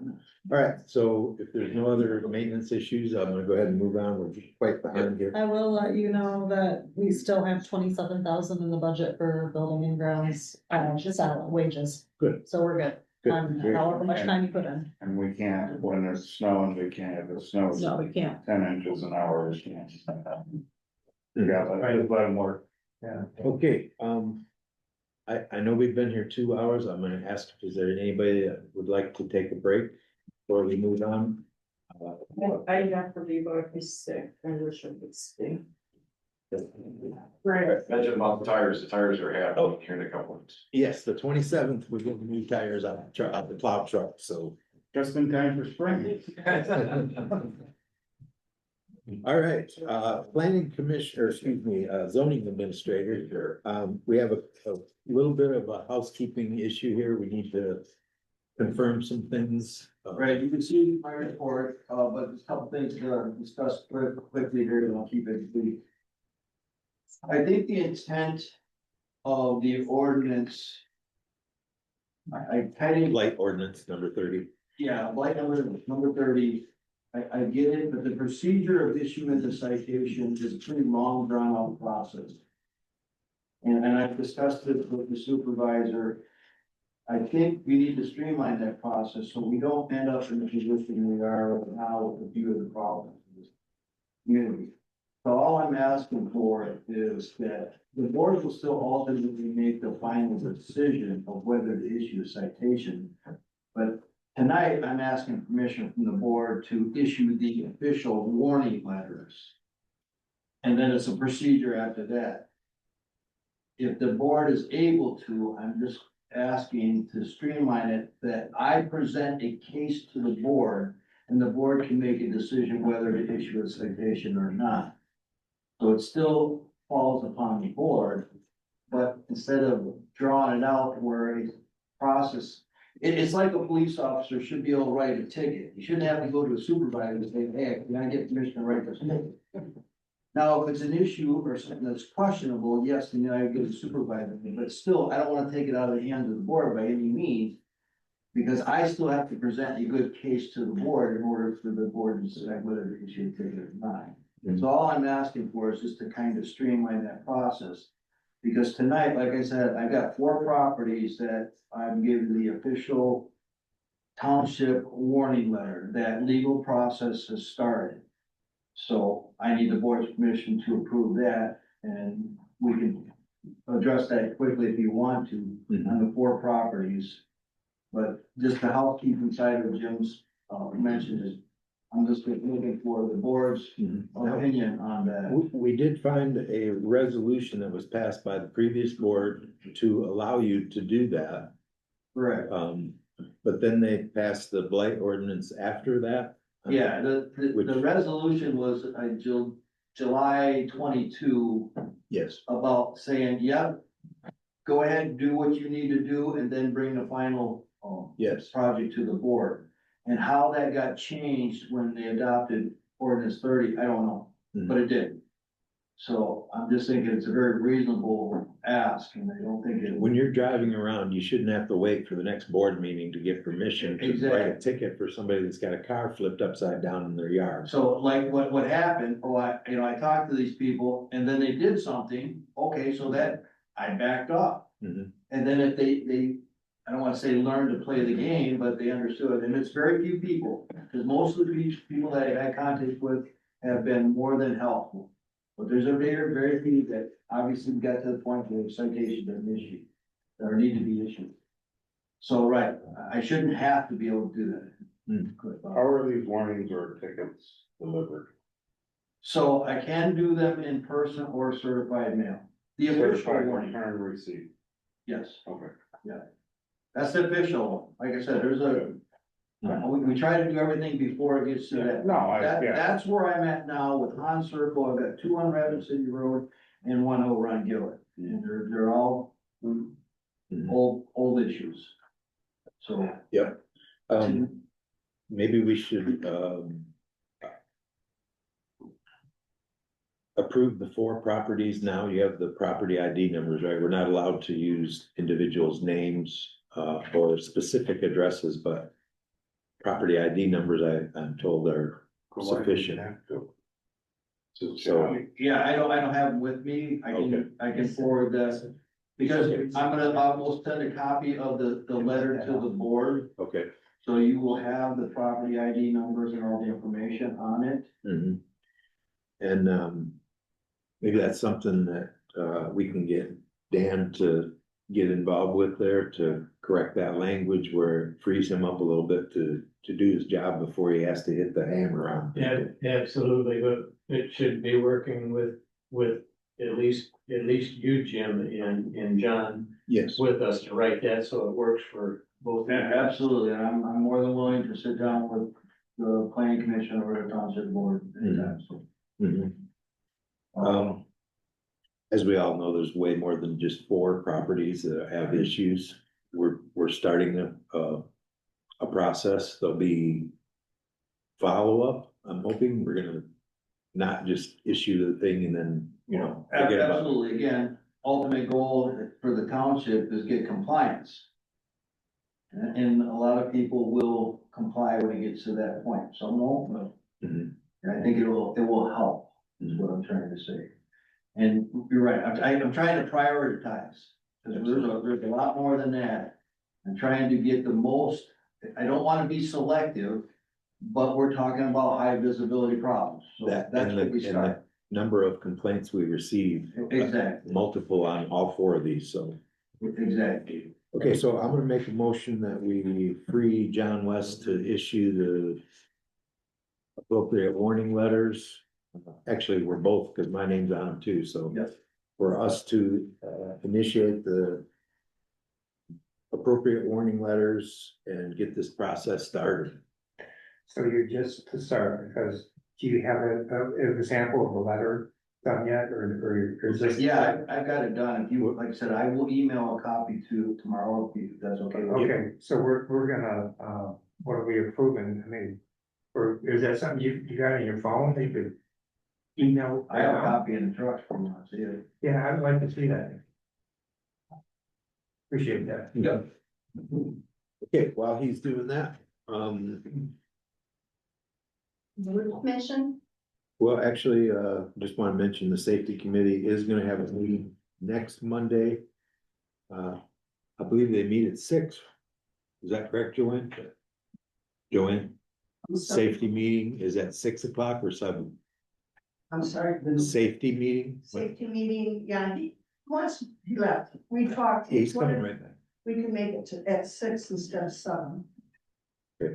I I guess I should look it up on the calendar, because it's whatever's posted. I believe it's 6 o'clock. Yeah, he was gonna mention, I'm sorry. Okay, road committee will meet next Tuesday, which is January 19th, so, there is nothing for them to report. However, I did go to the Kalkaska Road Commission last Wednesday.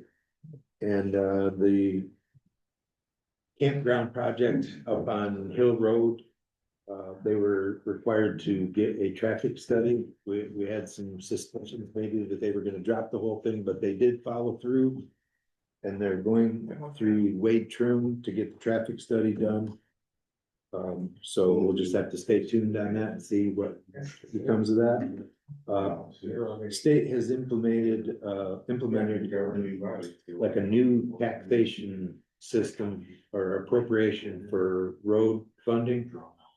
Looks like Kalkaska is gonna benefit, I heard, $3.5 million, but I've also heard 1.4 million, so I put the smaller amount on here because I don't want to overpromise and not be able to deliver on that. But anyway, this money won't be showing up until later in the year, so they're not even gonna budget it into this year's projects and that. It'll be worked into the following year. Also Richardson Road, I don't know if some of you may know there was a lawsuit on that. People had basically a 2-track running through their property. They disputed it. They wound up doing a survey and found out that the actual easement was not on their property. They spent like $500,000 on lawyers, and they tried to get the county to reimburse them for their lawyer stuff and that. So it cost them $500,000 to get this little 2-track moved off of their property. So I don't know who won on that, but that road has been on the county road map since the 30s, and they were somehow able to abandon it, but that lawsuit was settled. If you're interested in reading lawsuits, that's probably a good one. Okay, do we need anything more with you, John, or? You made a motion to initiate, to allow John to initiate appropriate letters, warning letters for violations, is that correct? Whole process, so yes. From the Yeah. process? Mhm. And then John asked if we would establish a formal ordinance enforcement program. That's what he's looking for, is permission to do his job without Well- needing so much oversight. Yeah, in our ordinance 30, there's some wording that requires him to come to the board to write these tickets and warnings and things like that. Suggesting that Dan work on that through plan commission to give him more freedom to do his job. And then when the serious portion takes place, he'll come to the board and get approval to do that. So this motion is just for the The Four. individual 4 years. Current. 2 on Rapid City Road, 2 on Han Circle. 2 on Rapid City, 1 on Circle, 1 on Gibbon. Oh, that's right, okay. Yeah, that area there, by our cemetery is needs help. Okay, do you have a second for that motion? I'll second okay, all those in favor of John issuing those warning letters? Aye. Aye. I took the picture, but yes, please email. Me too. Are you a yes vote or a no vote? Yes. Okay. All right, quickly moving on here, I have a printed version of the emailed version that I sent to you all about the 2026 appointment of the hospital representative. Before we move on to the hospital, ZBA Yeah. appointments. They sent us their terms for expiration. Okay. However, Greg Snyder, the chair of the ZBA, has been acting as chair, but his appointment was never renewed. It just got overlooked by the ZBA and it was never sent to us to approve his reappointment. Okay. So we need to officially do that. Okay. He has been sworn in and he's acting as chair, but the board needs I'll to make a vote. motion that we renew, Greg Snyder's reappointment. Renew his appointment As ZBA chair. as ZBA chair, yes. Do I have I'll a second second? that. Okay. And all in favor? Aye. Thank you. Okay, What about the current tax stepping down and Teresa Sherman stepping in? Does that? as an alternate, yes. Yeah, they It's say, the board approval. those ones don't expire until the 28th, 2028, Okay, so they're good, they're good. they're good, okay. I was just thrown by above it, so these board. Yeah, yeah. I don't know what that means, ratify ZBA member term expirations. Yeah, I think Greg was there.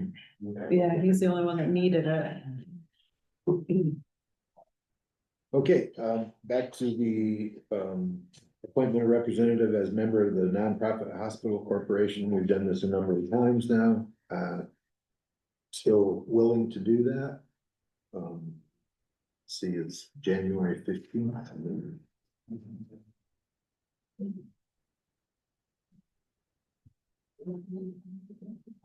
Okay. All members are present.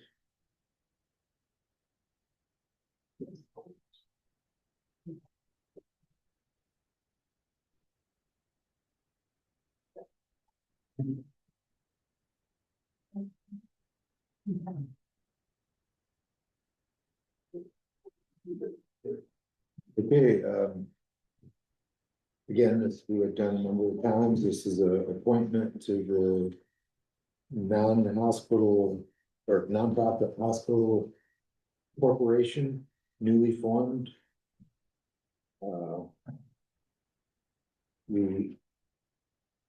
We have a member, Greg Bradley, who is our board member, who attends the hospital board meetings. But this is for the corporate representative.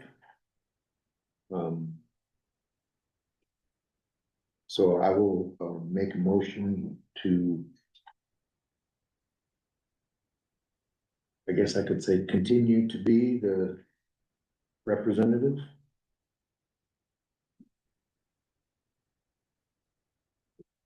For the nonprofit hospital 501(c)(3) corporation. Is there a second?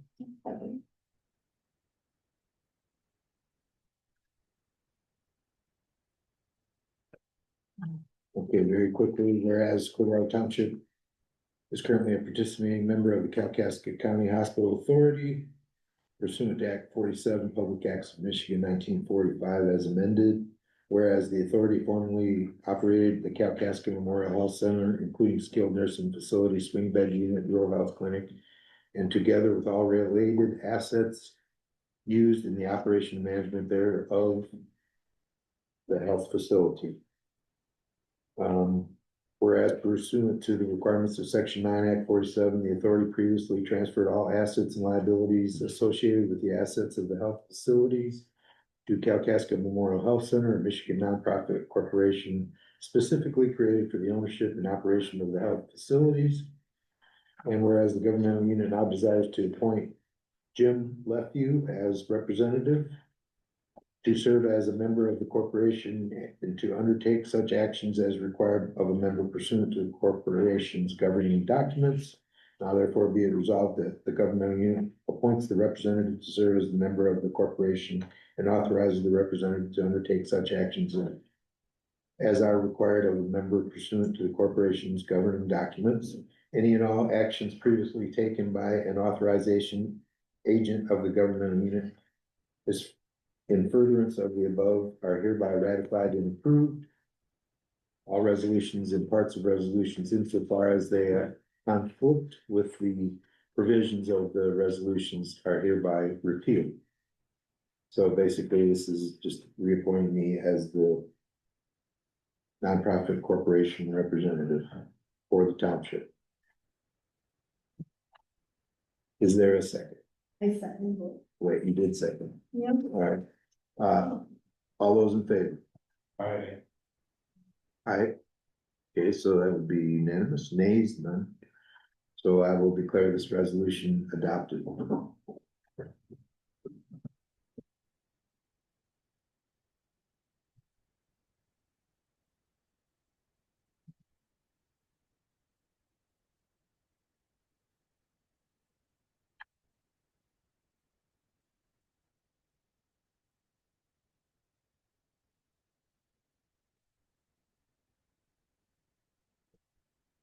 Copy that, right. Okay, One from 26. Or is that for our resolutions, or is this It just is their for us. resolution? this is our resolution. Okay, so it would be resolution Yep, one resolution 1. Thank you. of 2026.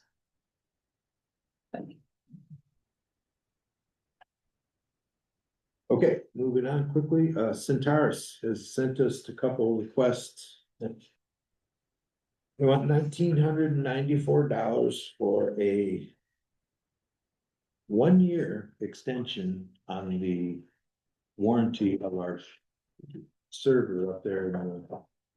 Well, the scanner's an additional $742. They just take the scanner back.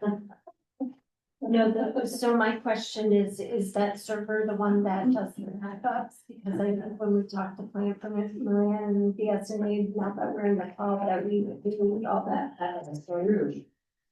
Well, It backs up my computer and it backs up my deputy's computer.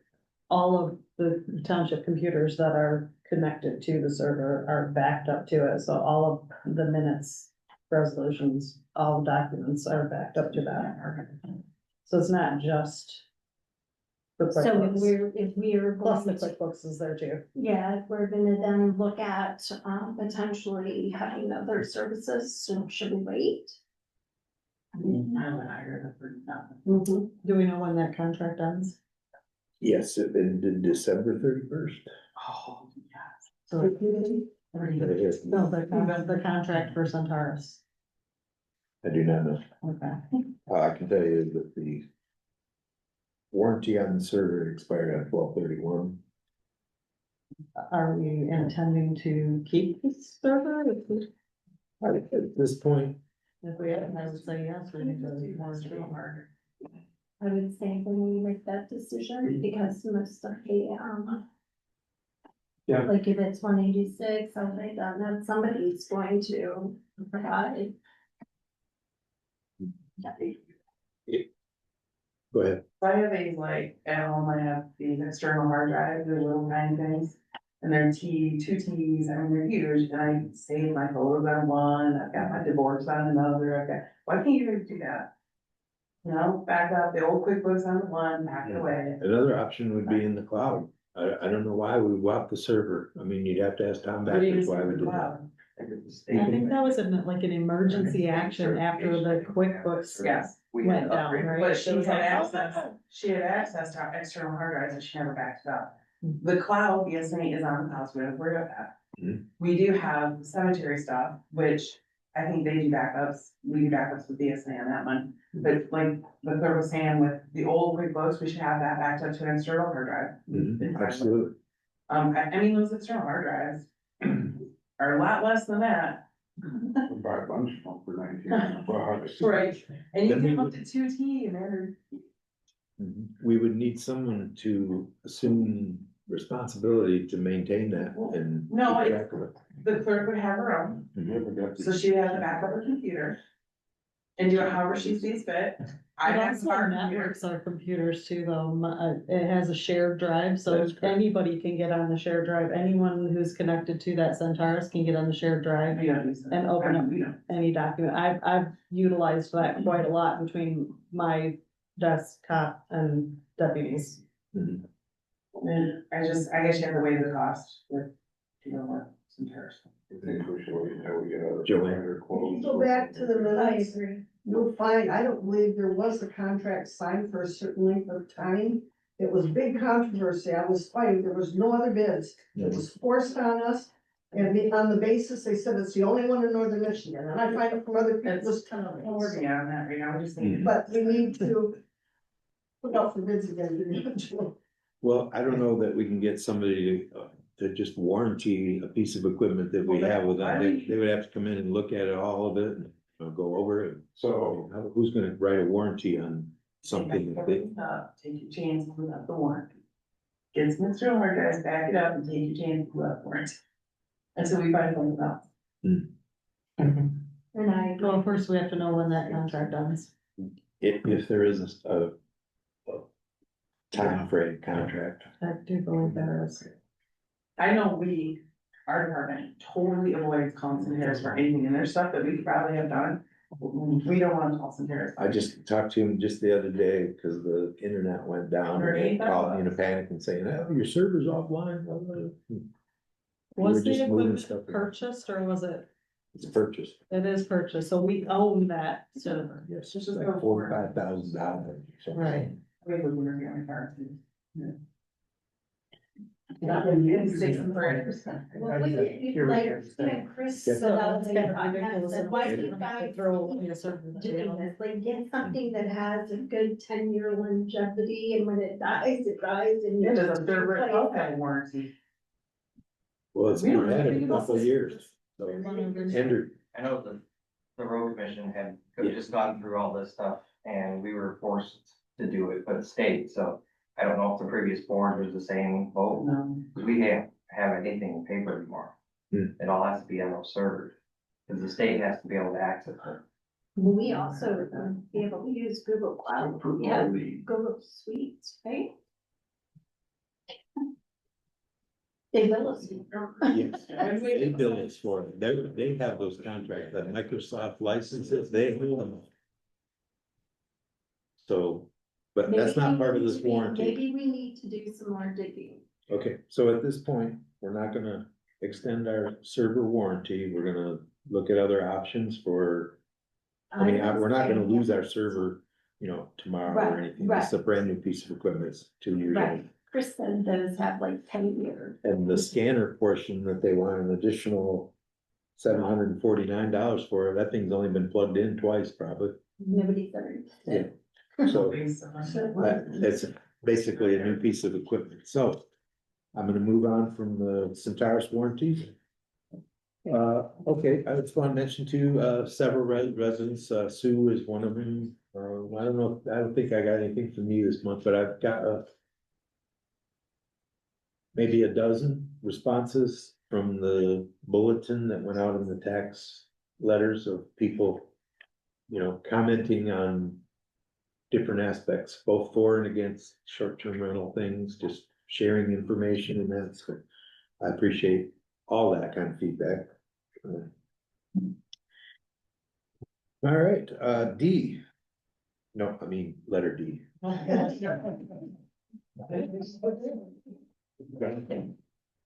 Some of you may have been in the office and saw that we're doing a little upgrade up at the front of the building there, and I'm kind of joining forces in the zoning office with John. Hoping that we can work a little closer together also to reduce stress and interruptions in the other office. I'm gonna start holding regular office hours from 10 to 2, Monday through Thursday, beginning the 19th, which is next Monday. And I'm gonna try to deflect some of the people that go down to the office looking for things other than, treasurer and clerk business. So I'm hoping to get better feedback from the public, having been there and just trying to be available as a township, Is that every day? Monday through Thursday, 10 to 2. Okay. We'll see how it goes and we'll reevaluate and maybe next year. Thank you, Jim. Mhm. Okay, budget, I know we don't really have the reconciliation completed yet, so. To sit here and say that we can look at numbers and be sure of what we're dealing with, we can't. So that means we don't have anything to move around right now. I think relatively, we're probably okay. I mean, just the general conception I have is that we haven't really spent that We much haven't money. spent We've it. been very frugal in. There's just all Christine's checkbook Well, and they me won't. and. It's gonna be around computer to pay all, anything. So, I did complete all the corrections and modifications to the cemetery ordinance. I'm gathering the procedures along with that, and I'll be sending them to our attorney here very shortly. Septic ordinance, very briefly, I know we went with the 500 feet from a body of water, which I want some clarification on what bodies of water we're talking about. Okay, I know there's things like Desmond Creek, we have Rapid River. I know I've heard several renditions of, maybe Rapid River Road to Rapid City Road, or, maybe the entire thing, but I would like to see some defined things of when we say within 500 feet of a body of water. I would like us to know what those bodies of water are. And I also would like to compare between 300 and 500 and see, how much difference we're talking about. I'm thinking 500 feet from a body of water, if we considered all of them, that's gonna be just about the entire township. I mean, there's not, too much, we have a lot of water, so I just wanna nail that down a little bit more before we, send it off and have the lawyer look at it, so. Is that something you want us to look at? Or is that something that you guys wanna do, or? Or are you volunteering? I'm thinking that would be perfectly appropriate. Yeah, my time is kind of short, but. Yeah, that's what I'm thinking, it'd be nice to get this thing done and something. I have talked with John, and he's got, some training on GIS that he's passed on to me. Maybe it's something I can do, once we determine what these bodies of water that we're actually gonna require people to spend money, Yeah. I would like to know what we're getting into. County equalization was also very helpful, so I think if any one of you went down there and told them exactly what you're looking for, if we can't figure it out here, they could help us. But we need to know what the body of water is that we're looking at, like to include Desmond Creek and all that, that might be getting out there a little bit more than what. That's why I would like them to. That's a valid question Mhm. To bring up, and maybe it's something that we can. We know Desmond Creek runs to a lake, so I mean, it's. Yeah. Yeah, but how many properties join And that? I'm just using Desmond Creek as a thing, but. There's tributaries all up and down Rapid River here, if you walk, there's. And there again, the question would be how many properties are affected by that? Yes. How many septic systems would be inspected by running a line all the way up there, if you're only picking up 2 or 3 and. Yes, I agree. Necessary. Last thing here in old business is the short-term rental ordinance. Our current status on that, what exactly is it that we're? We were going to, I thought that we were going to the public about it when we discussed at our last meeting to get input from the public. Okay, let's set a date to do that then, so that we're not waiting until next meeting to find out what are we still doing on that, so. You're considering something like a public forum? Taking input from the public just about short-term rentals. That's what we discussed. Any dates pop up that somebody's interested in potentially doing that? What do you think about a Saturday in the gym? That I think you'll have to have it. It would have to be in the afternoon. Because we get mostly feedback on short-term rentals. What month are you thinking? I'm thinking that that's a good question. Because I'm just thinking that, we need to do this and include. Snowbirds, there's people that are. Sure. If we don't wanna do it in February or. So that would probably put us around. Although we can do Zoom, I'm sorry. That would put us around April, which would be tax. Usually money over Mondays. All tax. So you got that nice little device right there, you could have got. Yeah, we could do it by. True. I'm gonna ask my friend Dave here what he thinks about when people would migrate back to the area a little bit. Do you have any idea when potentially that would, because I want it to be beneficial for everybody. Guessing, but it sure seems like people will be coming back, typically, at the end of March. I mean, we still get the storms and the blizzards In March, we've even seen them in April, haven't we? You know, I bet it would be after March, for the majority probably, right? Yeah. I wanna be inclusive of, people, but I don't wanna drag it out here. Yeah, April. April 11th. My parents never come back till May. April 15th. After April 15th, that is time. Yeah. Okay, I'm thinking May would be better. Come back early, I need to sign grounds for a while. or how about that, how about the first week of May? Yes, May May sounds better. 19th, Labor Day is on Friday this year. Not Labor Day, Memorial Day. May Day. Oh, it says Labor Day, Mexico. Oh. Go. Gotta look at the fine print there. So, first week of May is only the first and the second being a Saturday. That might work.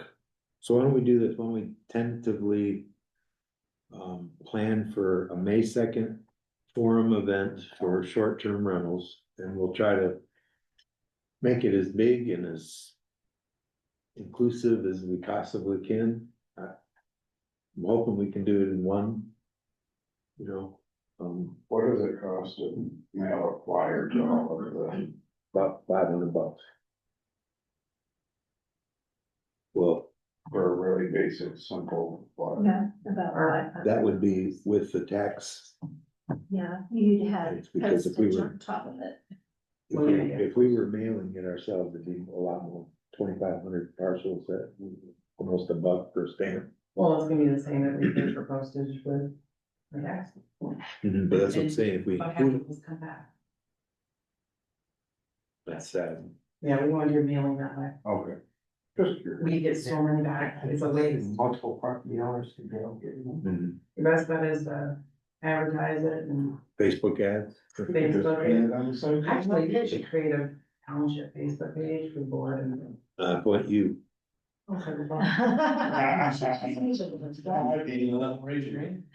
maybe we have. I think the board member has to maintain that. Well, yeah, it requires upkeep and. You're good. What time are you thinking on Saturday, May the 2nd? Tentative, well, Yeah. I would have to talk to Haley to do something earlier in the day before 2 o'clock. Because that's generally when she finishes. up. 10 to 1. No, she's not done until 2. Oh. So 3 to 7, 3 to 5. I mean, if we can be there 4 hours. And, maybe have a setup where people can walk around and look at things for a while, and then maybe like at 5, we can call the meeting to order and. Take literal public input. Cause it's like a 2-way street, where information we need to get out, and then we need to receive information. Let's just pick the date for right now, we'll worry about the time later, cause I can talk to Haley, and sometimes she'll, be a little flexible there too, so. Thursday, volleyball. Well, township business takes precedence over her. Absolutely. And we had the last short-term rental forum or whatever, open house in here, and it worked quite well. I think there was 67 people or something like that. We could move into that as well. All right, so Saturday, May 2nd is a tentative short-term rental forum. 6, 7. What's that? I didn't hear that. Okay, moving on again. New business ice rink. Some of you may have seen that over there. Looks like we're gonna get frozen this week. Much thanks to Station 5 Chief Derek Tharp, James Haggard, and Katrina Ollerman, who brought 3 tanker trucks over, and we filled that thing in like literally an hour. That's so awesome. So And Um, thank you, Bobby, for getting the liner donated. EMI was donated the new liner for us. We had initially had a liner that was destroyed by a snowmobiler that went across it and ripped it off. This year? Yeah. Right after Brody got it down. Yeah. Okay, just a reminder, there is a community event in the township hall. Some of you probably have seen these things flying around. QR code here has information on that, if anybody wants to look at that. It's centered around, it's an open forum, and it's centered around the 5-year Parks and Rec plan. So if you're wanting to get interested, or you want to see some information on Parks and Rec, that would be the place to do it. They're gonna begin there, there'll be open meetings to allow public input for the new 5-year plan. Budget preparation. Whoa. What? You're the chair.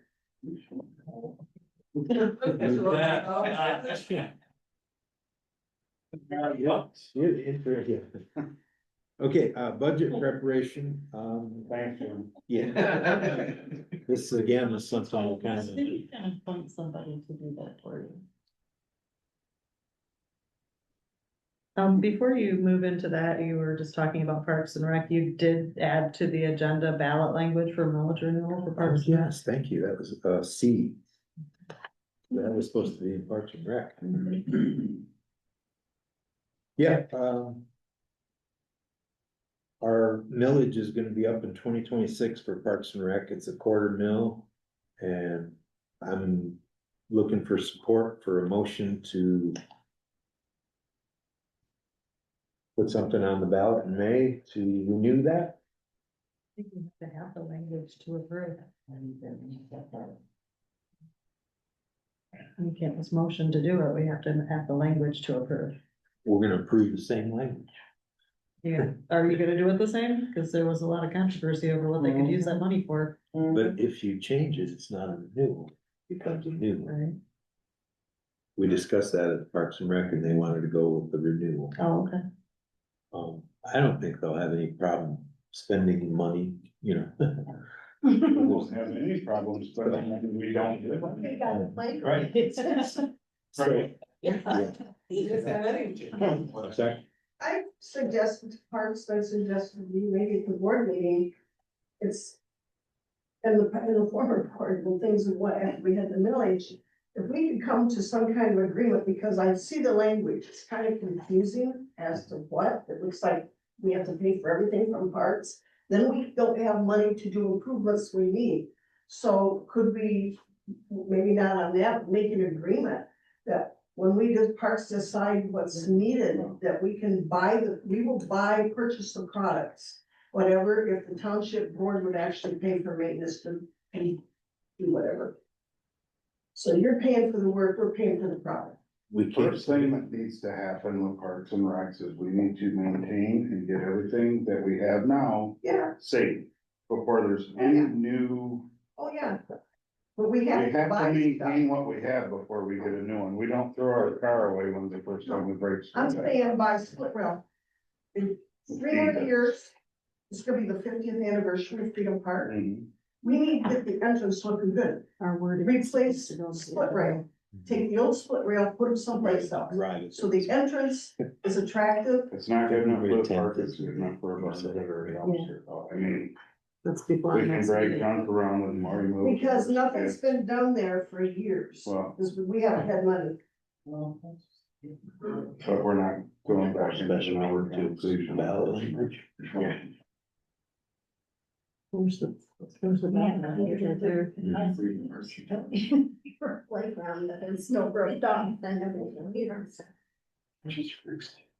Okay, so this would be a proposal to renew 2.5 or 1.25. No. They can buy it, make sure we're gonna do it. I mean, Okay, Yeah. Yeah. Oh, no, that's not enforcement. What is that? It says Parks and Rec millage, but it's got law enforcement. Okay, yeah, I didn't see that. Good. I wanted. What? That's great. That's what it is. That's Okay, so, I'm fairly confident, in fact, I'm confident that our ballot language has to go through our attorney. We have to have this by February 10th.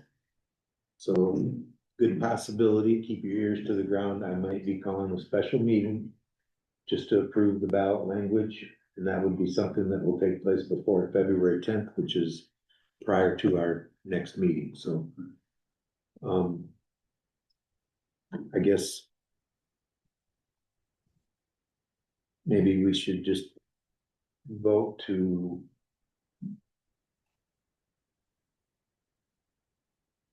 do or to initiate the ballot language so that I can do it. What was on it before. Yeah, So I the mean- first one says to establish a 0.25 mil thing for Parks and Rec. So this one would be to renew the two, so. But the ballot language won't change much, but either way, I gotta run it through the lawyer, which makes perfect sense. So potentially we could have a thing, but what I'm looking for now is approval to take and visit the lawyer and get the ballot language in order. Is that all right? And do we have an election coming up? Yes, that was, Yes. May. in May, Yes, okay. but again, the ballot language has to be in by the 12th, but we need to get it to Christine by the 10th of February, so. Okay. That will happen before our next regular meeting, so we'll. It only says law enforcement there. It does not say law enforcement here. This says, maintain Clearwater Township parks. So that is wrong, but this is correct. Oh my God. Me either. So. Okay, so I'm making a motion that I take the necessary steps to get the ballot language ready for the renewal of Parks and Rec support amount. Michelle, second. All those in favor? Aye. And then after that, we'll meet and approve it. Yes. I didn't fill out one of these on there, but did you get that? Okay, good. We have it recorded in, so. All right, to keep moving along here, I'm hoping to beat that 10 o'clock hour. Board member closing comments before we take closing public comment. I actually wrote this and I just would like to read it and I'll go through it rather quickly. So, and not just to board, but to people either on the owl or here. So I want to be very clear why I'm here. I was not elected to serve individual members, personal agendas, or political pressure. I was elected to serve the taxpayers and residents who placed their trust in this board. Every vote I cast, every decision I ask, and every position I take is guided by one responsibility: doing what is right, lawful, physically responsible for the people we represent. That responsibility does not change based on discomfort, disagreement, or conduct intended to intimidate or interfere with official duties. I also want to briefly address an incident that occurred in the township office yesterday. What occurred, it was extremely inappropriate and inconsistent with the legal, ethical, and professional standards expected in that building. While public access to government offices is important, it does not include the right to harass, intimidate, obstruct, or physically corner elected officials or staff while they are performing their duties. Conduct that involves refusing to disengage, blocking movement, following someone after they attempt to leave, or entering another's personal space in any workplace, especially not in a public office, it is not acceptable. Disagreement and oversight are part of government. Intimidation and interference is not.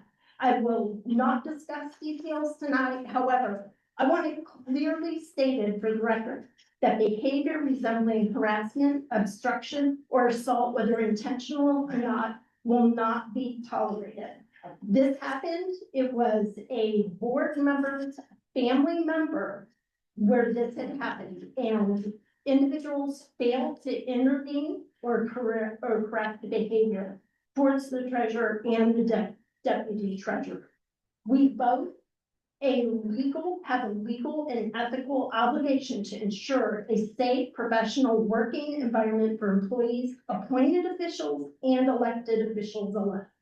My appointed deputy serves at my direction, and within the authority granted to this office, she is here to help carry out the work of voters expected to be done. Repeatedly questioning her role, undermining her presence, or subjecting her to hostility distracts from the work we owe the public. Disagreement is not disrespect.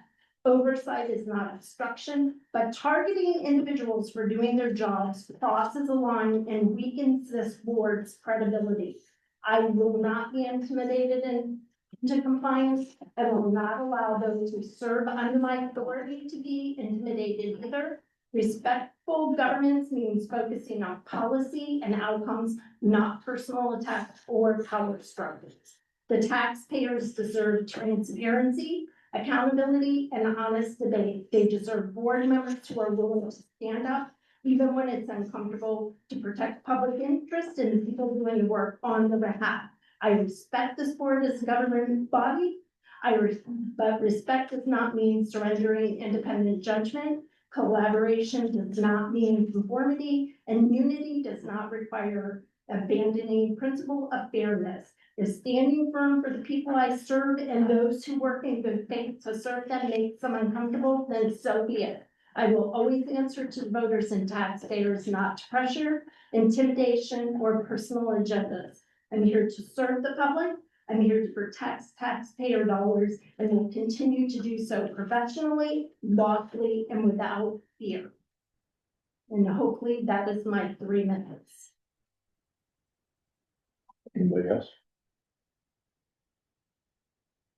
I have one more thing. Okay, We did not take a vote to authorize my new deputy for banking. that's true. I'm glad you thought of that before we adjourned.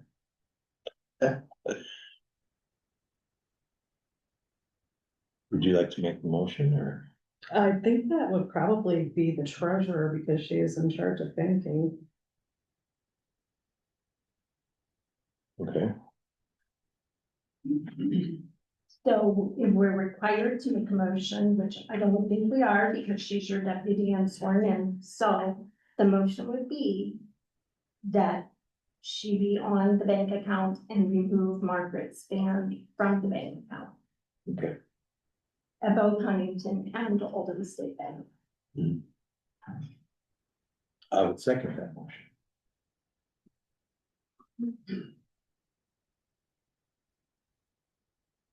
All those in favor? Aye. Aye. All right, any other board comments before I go to last closing public comment? All right, anybody have anything they'd like to share? Yes, Sue? Are you gonna set budget preparation? That's a good question.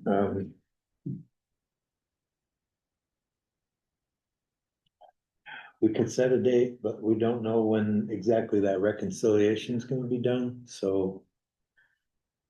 Maybe at the special meeting that we will more than likely come together for to put the ballot language, we could maybe add that to that agenda too. And set that, hopefully we'll have that reconciliation done by then, so. Thank you. Anybody else? All right, now we need the big motion. Make the motion, we adjourn. Well, thank everybody. It's, I think that we are at 10:03 p.m.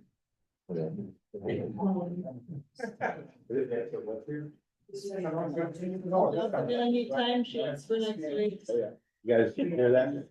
Fine.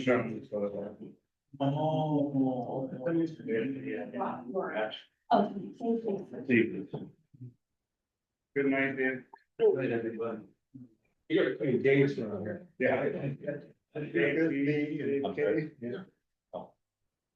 I just gave Michelle a list of 3 items that are named about, these office and state fairs and exceptions. And the list is to solicitor and send her a letter to send. Specials to IRS. I together just a really strict down your basic sense. To accept donations. Plan when they do their policies will be way more in depth and they will look, all their policies will look similar, so that'll be what you'll do by and get to something interesting. Somebody commented on the Zoom that government agencies are. Well, it depends on where you look. Yeah, so I wanna hear it from the They agent. did say, but yes, look into it. Yeah. So, yeah. I want it from the AG. And I know that there's $1